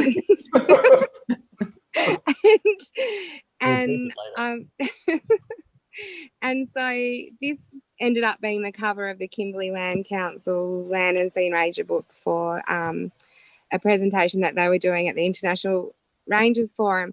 But I called Mieke up and I'm like, check out this rock. And you know what? And I think I have to say two things about Tanya that I really appreciate about her. So firstly, it's this, you know, that she didn't see this rock and shoot it and then later on show me, hey, look at this cool rock that I found. She instantly called me straight over, and we both got shots that we were really happy with of this crazy, amazing rock. But the other thing is, we actually always end up with completely different photos because we have a different aesthetic. So Tanya likes the soft light, the light after sunset, the light before sunrise. I like the epic light, the light when the sun's hitting, when it's all the colors are rich. And what that means is, like, we're a great team because we'll never ever come out with the same shots. And I think that's really special. I think that's one of the reasons why we've always loved shooting together, is because we just don't look for the same, like, we love the same things, but it will always turn out different. That's awesome. What scale is this photo? How big is this rock that we're looking at? Oh, well, I took it with a macro lens, 100mm macro. So we're up pretty close and personal. It wasn't that big. Is it top down, or is it looking at a cliffy bit, or, you know? No, it was on the ground. So tripod was in those usual kind of yoga positions, and so was the operator. So it wasn't a big rock, but like it wasn't tiny. So it's probably it was big enough. Yeah. No, I love these sort of not macro but not big sort of detailed shots myself, and I do a lot of them. And what I love about this and your story with it is that it was picked for the for the cover for representing the land as a whole up there, and just looking at it, you can see the gorge walls, you can see the waves on the coast, you can see the red dirt, you can see the sand. It's all there, and it's a perfect representation, I think. Yeah, it's like the country Honolulu. gave me the rock. It gave me the brief Yeah. that I was only given the night before. Yeah.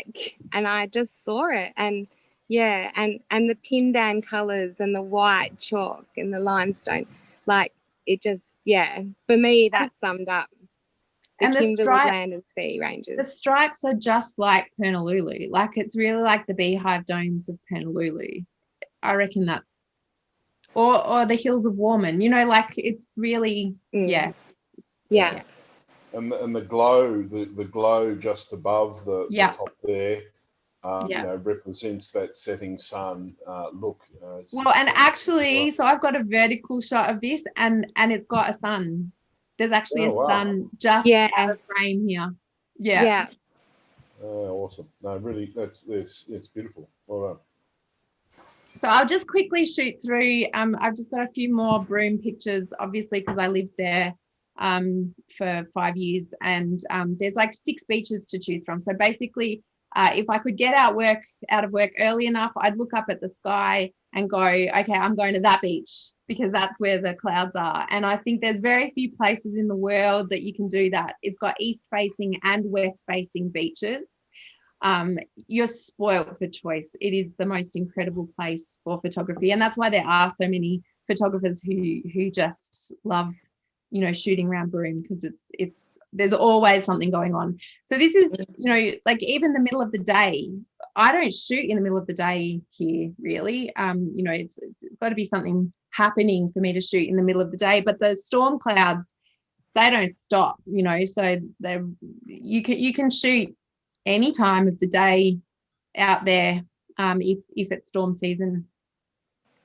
This was a pretty crazy shot. This was actually when I was still living in Derby, and this young lady was actually volunteering with the Kimberley Land Council, and she wanted to see Broome. So I drove her to Broome for the weekend, and we watched this epic storm front approach, and then Mary started walking off, and she's like, I think it's going to hit us. And I was like, oh yeah. Literally 20 seconds after this photo was taken, it was like full shower, downpour, nothing was spared getting wet. And that's what the storms are like they just dump on you and you end up completely saturated, and then they pass over, and then you dry off because it's freaking hot. So you don't worry about getting wet, and that's probably the biggest difference from living in Victoria. In Victoria, if it starts raining, a lot of people go, oh, I'm going to get wet and cold and sick, so I'll go inside. In the Kimberley, it's like, oh well, I'll just get wet and then I'll dry off. No, it's like, woohoo, it's raining. Oh my god. Yeah, but you don't worry about it, you just enjoy it. And it's refreshing and exciting, and there's so much energy in those clouds. It's crazy. So this was one night when there was lightning happening in 3 directions, and I think I probably give the wrong impression.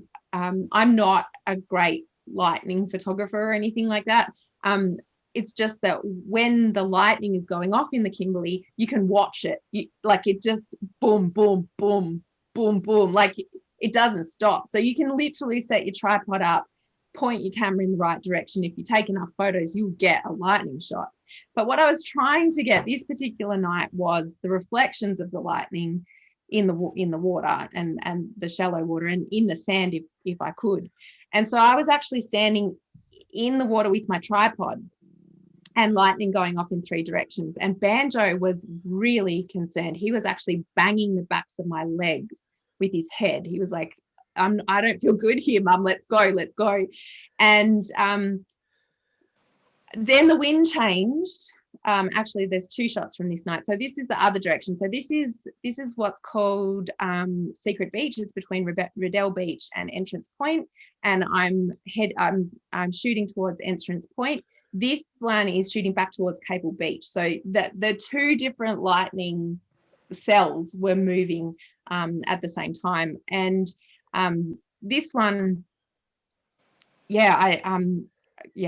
well, both of them, like I just was like, this is crazy, I've got to take these shots. And then the wind changed and I was like, okay, I don't feel safe now. So I went, packed up, started walking up, and within a minute the skies opened and just downpour. And fortunately I was at the car and I escaped the most of it.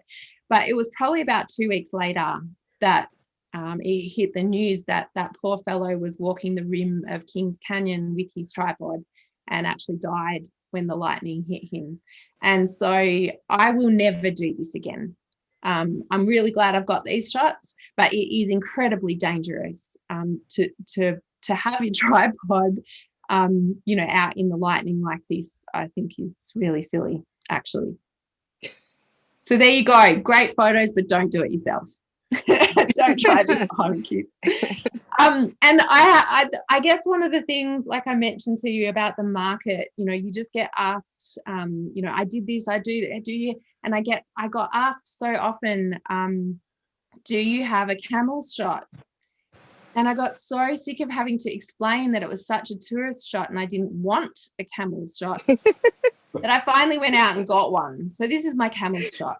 I just have to include it because everyone wants to see the Tidal camels. So there you go, tick, done.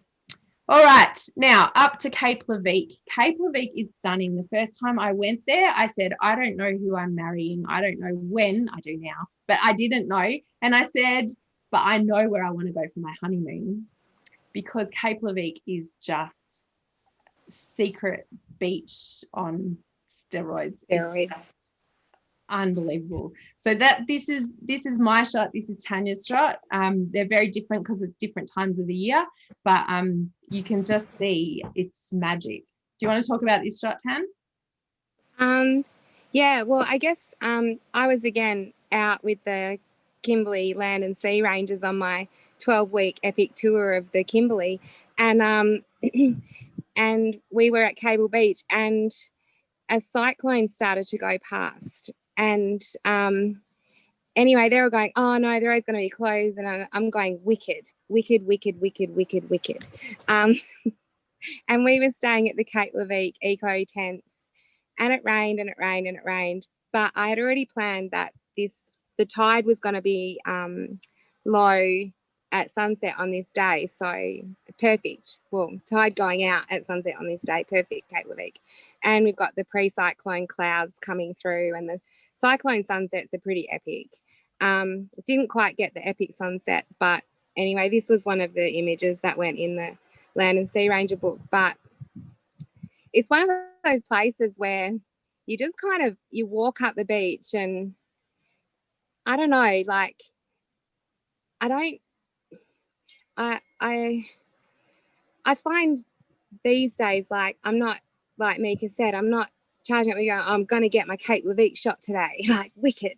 You know, I find I kind of walk and I look, and the history at Cape Leveque is tragic, and it's, you know, and it's rich in culture. So, like, it's, you know, you kind of your ups and your downs, and yeah, I just think I like the soft, again, like Mieke said, I like the soft after sunset light. The light in some places here is probably a little bit still too harsh for me. Like, I'm not, but yeah, actually, it's a very beautiful place. Yeah, this probably perfectly illustrates our different shooting style.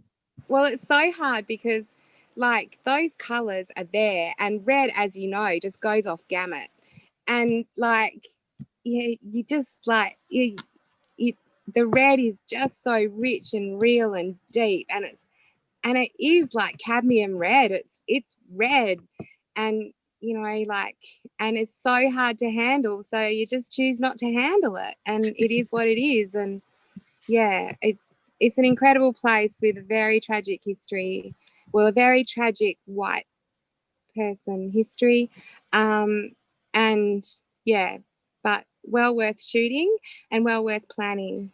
Yeah, and basically now, in order to, because this is the West Beach, and you gain access to it through Coulterman at Cape Leveque, and you can get a day pass in order to go down there. but you do need to get access, which I think is great because that limits the number of people going down there on the beach. Yeah.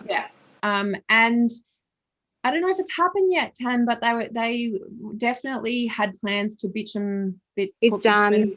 Okay, It's done. So what? We're both. That's not a good thing in my books. I mean, it's great for tourism, but some of these places just can't handle lots of people, and I fear for that. But anyway, that's not my decision to make. This is what it looks like. You know, not really more towards dry season without the epic storm clouds.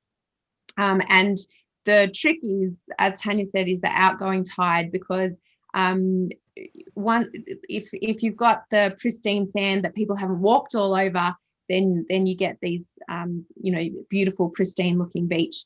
But most of the time you'll see footprints everywhere if there's been lots of people. So having a high tide going out is the best situation to shoot. But I was really lucky. I stayed at Coolgerman the first few times I went up to Cape Leveque, but then I met the Bardi mob and got to stay. They're so much fun. They are so much fun, and I such a great family, and they run a bush camp called Gumbanan, and it's a really great place to stay. And if you're really nice, he'll take you out in his boat. Oh, you're going to talk about that. Sorry. Right, yeah. So I became quite good friends with Ashley, and he had this secret spot he wanted to show me, and he always talked about it. I want to take you there. I want to take you there. And so what he said is, okay, what you need to do is I'll talk to the boys. We'll go fishing. You need to pay for petrol, and we'll take you to this spot. I'm like, that sounds fair. Great. So I paid for petrol, and we got in the boat and, went fishing. And then they took me to this place, Waterfall Reef. And it's out in the middle of the ocean. It's not Montgomery Reef, it's Waterfall Reef. And it's now, there's commercial tours that run out of Cygnet Bay. But when I went, there was none. And this was incredibly special. And so we got there, and I was Ashley got me up on the top of the reef, and I was standing on the top of the reef, and he's like, well, do you want to get in the water? I'm like, well, yeah, that'd be epic. So I got in the water. I'm standing up to my chest in the water with my tripod with the camera just above the water, and got a long exposure, because obviously if you're in the boat, you can't do a long exposure. So standing on the ocean floor, in the middle of the ocean, far from land, taking a long exposure. Then Ashley's like, all right, time to go. Hopped in the boat, and he's like, and this is it's not rude to do this. This is normal. He's like, okay, look, and he's pointing with his lips, because that's what they do. He's like, you see it? I'm like, Ashley, what am I looking for? He's like, what? He's like, the fin. I said, what? Oh. He said, it's okay. We've been watching him for you. Oh. It was a shark. So anyway, that's my epic story from Waterfall Reef. And I don't think I was in any danger. Most sharks, don't attack unless there's a reason to attack. Ashley was right. He was watching him for me. So I think I was okay, but still my heart definitely skipped a few beats when I realized I'd been shooting relatively close to a shark. Can I tell my nickname? Yes. My nickname with the people that I lived with and worked with was Whitebait. Because I would believe everything they said. If they said, I'd say, is it safe to go for a bit of a swim here? They go, yeah, you'd be right. And I'd believe them. So I very quickly got an apt nickname called Whitebait. So that's me. You attract the fish. So I'm just realizing Tanya and I have been talking nonstop. Did you want to interrupt with anything? No, that's kind of the idea. We want to hear doing a pretty good job of entertaining everyone. This is okay, great. all right. As long as, because I just realized, I'm like, oh my gosh, we've been just going with it. Okay, all right. As long as everyone's happy. Fantastic. Okay, cool. All right. Okay, so now we're changing direction. So we've been up to Cape Leveque, come back to Broome, heading along. Now we're going on the highway, on the bitumen. and we're going to Pernalulu, otherwise known as the Bungle Bungles, that were quote unquote discovered in the 1980s, which is bull dust. And I hate hearing that the Bungle Bungles were discovered in the 1980s because that's just so epically wrong. Anyway, Pernalulu, which has had its name for thousands of years, Pernalulu has always been there and been known. And it's pretty amazing. So this is not the most fantastic shot of it, but it certainly gives you an idea of what it's like. And it's these beehive-like domes that are formed. There's some kind of algae that, do you know the proper biology of it? Well, I don't think I know the technical terms, not to be criticised if I speak about it. So yeah, probably best that yeah. Yeah, but basically it's these bands of rock, and it's pretty cool and pretty obvious. And I've been to this place a few times, and this is called Cathedral Gorge. And if you're lucky enough to go there when someone can actually sing, then this place is the most incredible amphitheatre, and it resonates with sound.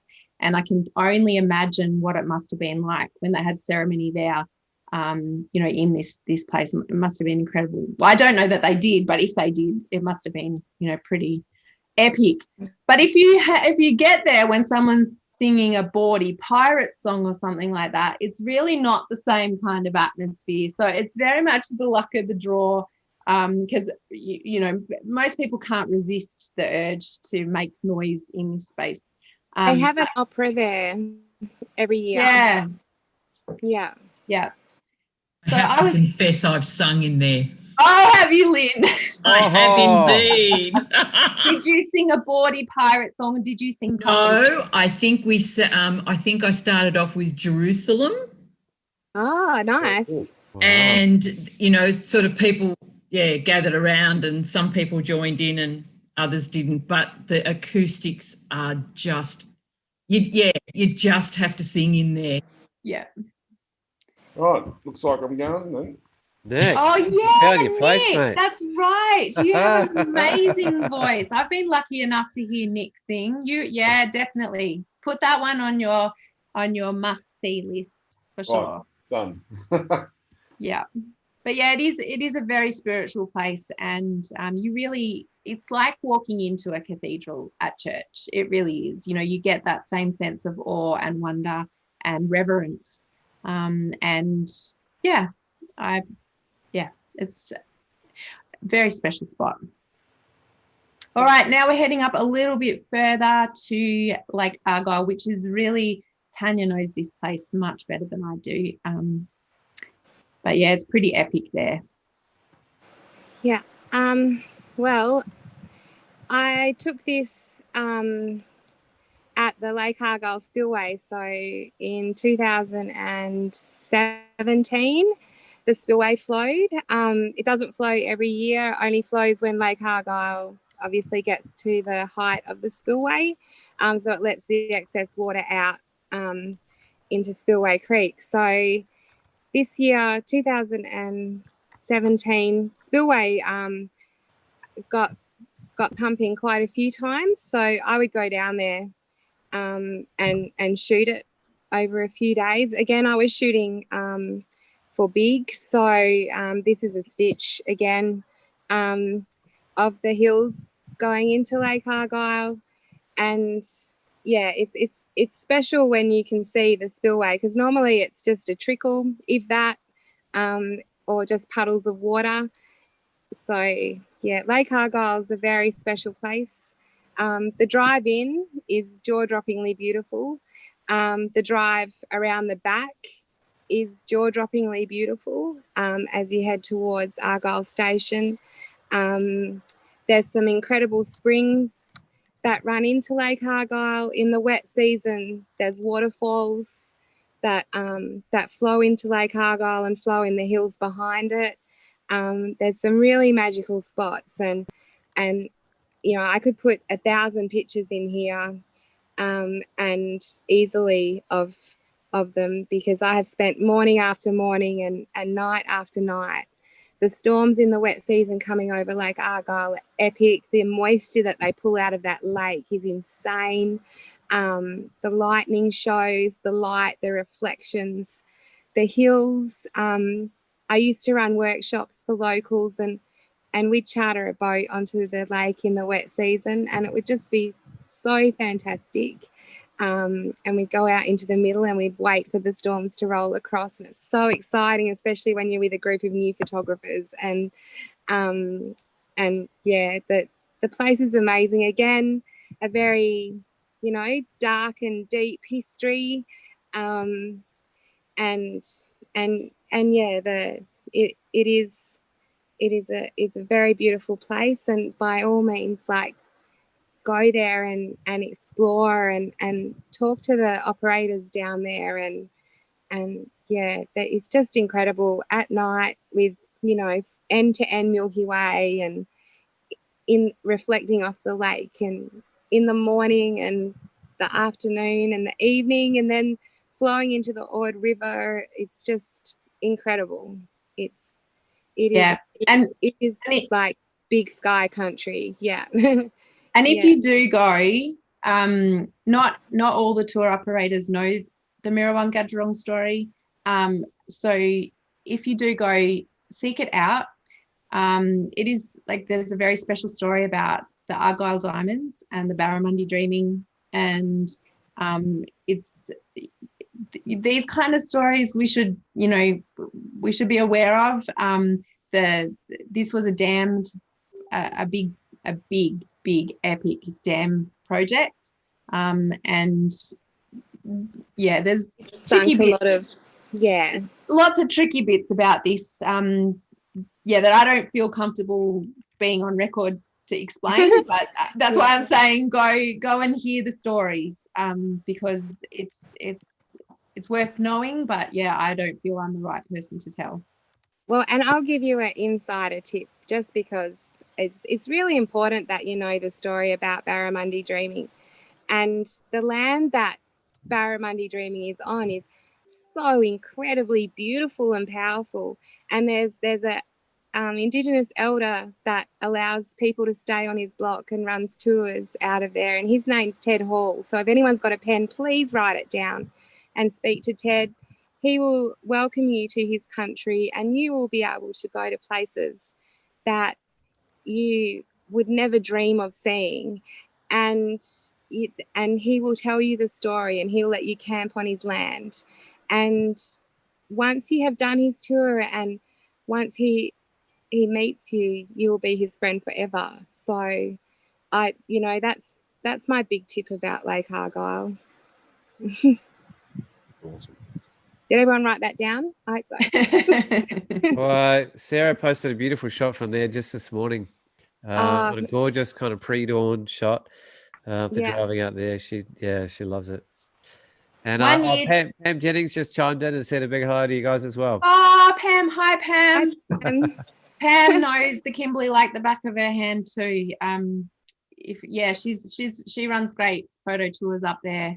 Tanya and I are definitely going to be doing it at some point in time, but we haven't quite got there yet. But we will be pretty soon. But if Pam does some amazing tours up there at the moment. I don't know. Yeah.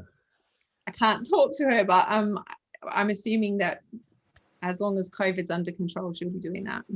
I hope so. She works hard. She's lovely. Yeah. Yeah. So we're kind of almost back where we began now, back to Kanara. So we're nearly at the end. And then, of course, we want to share a few of our aerials. So I think this is the last landscape shot for the presentation, and then I'm just going to show some aerials, and then maybe we can, I can see that I haven't seen the chat, but maybe there's some questions we can answer after showing some aerials. Would that be okay? Yeah. Yeah. Okay. All right, Tan. This is we went here together. Tanya took me here. I've got a photo of her taking this photo because she was in my shot, but she got the shot. Go on. So this is Molly Springs. at, well, I can never pronounce it properly, so I won't. Anyway, so this is Molly Springs, and this was Kununurra's little best kept secret until I think Brand New Day was filmed, and then a few people started to ask where it was, and the tracking got a bit well used when they were filming Brand New Day and all of that kind of stuff. So it's a beautiful place. It's a very small waterhole as far as waterhole goes. If you want a nice cool swim at the end of your November cloud chasing shoot, I recommend this place. It's well signposted now. You don't need a mud map to get there, and it's easy to get to, and it's not a dangerous drive-in, and there are no crocodiles. So, but if you sit and listen and let the waterfall speak to you, I have shot this place more times than I care to remember. Like I've lost count, and I have never ever been happy with my shot until this one day. Like the light was wrong for me. We were late. We were coming back from somewhere, and it was Mieke light, I call it, and it wasn't Tanya light. So I was kind of just walking around playing with my camera again, and I found a plum tree. And so I sat there and was eating plums. And then I looked at the water, and the angle that I was eating my plums, I saw the reflection of the gold. So I climbed down and tried to get the same angle again. And yeah, I finally, after 7 years of trying to photograph Molly Springs, got one shot that I believe is the essence of Molly Springs. So yeah, this is my shot of Molly Springs. And the water usually flows all year round. If you go in there, please, if you find rubbish, take it out with you.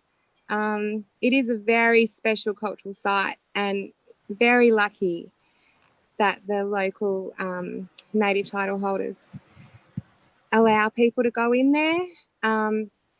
Yeah, so appreciate it. And if you find some plums, yeah, think of Tan. So what we decided with the aerials is, because aerials are not like landscapes, you don't talk about them the same way. So what we thought we might do is just close our mouths for a little bit, maybe take a drink of water, and just kind of go through some of our aerials. I've got Tanya's first, and then mine. So I don't need to talk now, do I? No.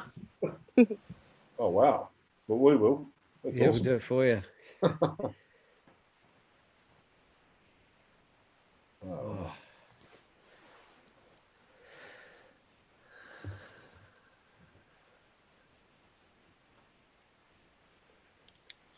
Yeah. Ooh.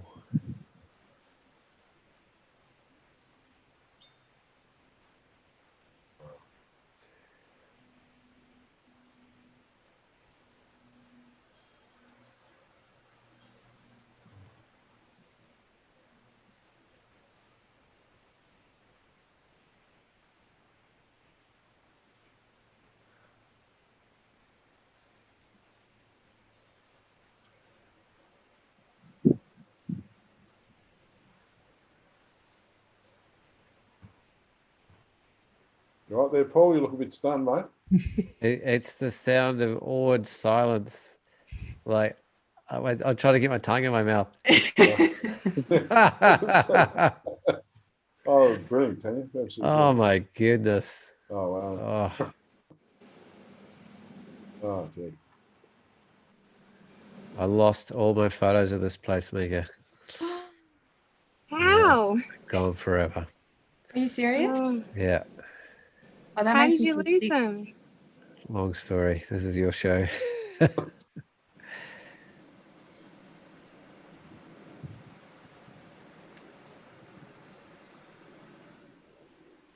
Oh.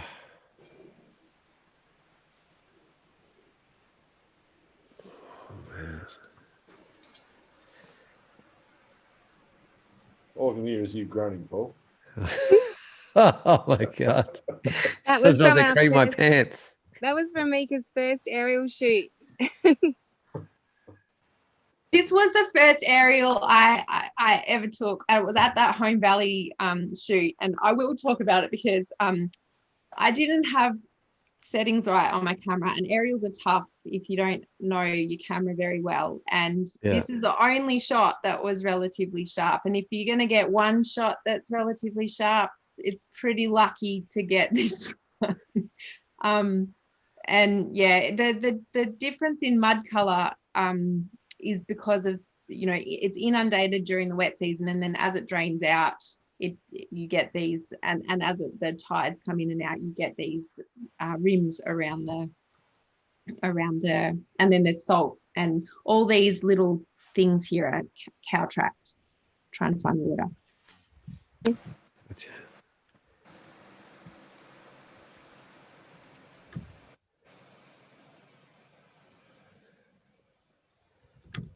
All right, so that's Tanya, and you can find that's Tanya's info. That you can find her on Instagram at tm_artphoto, and that's her email address if you want to get in touch with her. And I'm on Insta and Facebook as Mieke Boynton Photography, www.miekeboynton.com. We've got it. Before we finish, can we do a little promo of some stuff that we're working on? Yeah, go for it. Okay. Yeah. I'm a bit cheeky, I know. No. All right, so Tanya's actually doing some incredible pottery stuff at the moment. She's wow. She is like the ultimate artist. So her drawings are amazing, but her latest venture into pottery and ceramics is fantastic. I've got one of her Finch key rings, and they are beautiful. They're like porcelain but tough. You can drop it on the ground and it won't smash. So she's got some cool stuff, and she's got that as Pinched Pottery and Art on Facebook and Instagram. So if you're keen to get your hands on some of that before Christmas, hit her up. I've got a COVID-19 print sale on at the moment, and these are the last 1, 2, 3, 4, 5, 6, 7 shots of 25. So if you want to steal some of my work at prices that will never again be repeated, this is what you need to go to, because these are all exhibition prints. So these are all exhibited over the last few years, and they're just sitting in my living room taking up space. So I thought, you know, why not give them a home? So they're the last ones. And I've got a couple of calendars out through Memento Pro, their Memento shop. I've got one of aerials, that's the one at the top, and I've got one of where I am now in beautiful northeast Victoria, and that address is mementoshop.com.au, and you'll have to do a search for Mieke and spell my name right, I-E, like as in friend. I've finished my workshops for this year. I've been doing workshops all year, and so now I've got gift certificates that are available. They'll start up probably in Feb next year again, and if you want to purchase print gift certificates, I've got that too, and that's it. Nice. So are there questions? Not in the chat. I don't think. Yeah, I haven't seen the YouTube one, Loki. I've been looking at the local one. Yeah, YouTube, we're clear as well. I think everybody's just been enjoying all the beautiful stories and pictures, and you know, so much detail and so much, you know, that you can really tell the breadth of your experience that you've had there, and I've really appreciated hearing all of those stories and reminding me of when I was in the Kimberley many years ago. So where did you travel when you went to the Kimberley, Luke? We actually, as a family, went up the Tania track, and then I don't think we were bold enough to do the Gibb River Road, so we just went across the Broome and came back, then back up to Darwin. So it was quite a big trip many years ago.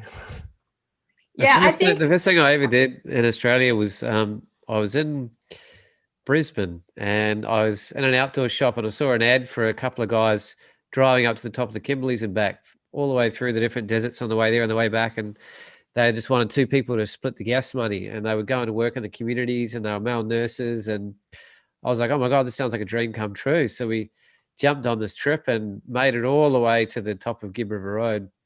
But it turns out these guys were absolute psychos, and they cracked the shits with each other, and then we got left with this nutcase that had a rifle and an alcohol problem.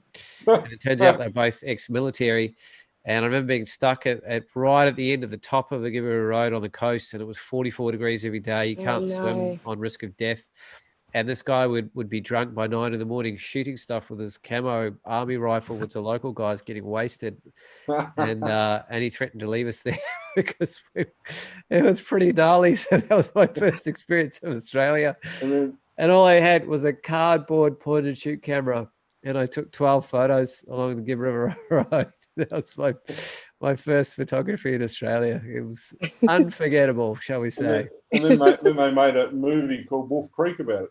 Oh my God! It's only a very small fraction of the story, but yeah. I'm gonna throw a little promo after those aerials. I was very proudly, just while doing the show, Simon Olding, he's a top printer down here in Hobart, and he asked me to be part of the artist sort of gallery that he has going, and I've never actually ever put any of my own images up in any sort of sale thing ever. Actually, I've only ever had fine art representation, and I hope they can do a good job, which they sort of have and sort of haven't. And so he's just put together a few artists. Leveque's been asked as well, so he's on the list.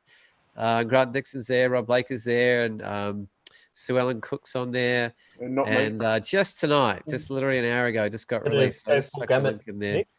So what was that? And a lot of it's work that you might not have ever seen before too. There's some really new work in there and a few classics.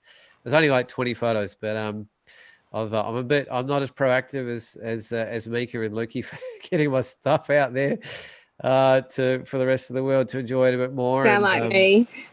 And so I thought, oh, what the heck, I should do at least something. Fantastic. So where is it? Yeah, so the top printing play, fullgamut.com.au. I put a link in the chat there. And if you want to see some of Rob and Grant's work as well, Grant just released his incredible book, Winter Light. If you haven't seen it, Mieke, it's check out Nick's post on it. It really sums it up.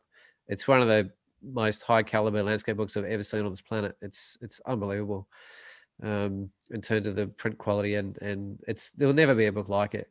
It's fantastic because it's so ephemeral what he's photographed over 4 decades and walked through heinous storms to even get to.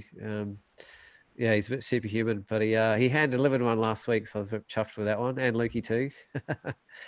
Tanya, I can't even tell you what a delight it is to see you. You're looking like freaking gorgeous. I hope you have an incredible journey back to your spirit country, and that the rain doesn't drip through your roof too much, and you don't wake up to too many crocodiles at the wrong time, and you have a really safe, wonderful journey. Yeah. And, Mieke, thanks a bunch for doing the crossing to get the two of you coming on together. It was I had the idea for a long time, but I was really happy for however long it took for you guys to come together to wait for that to happen. And it's been I feel really super special.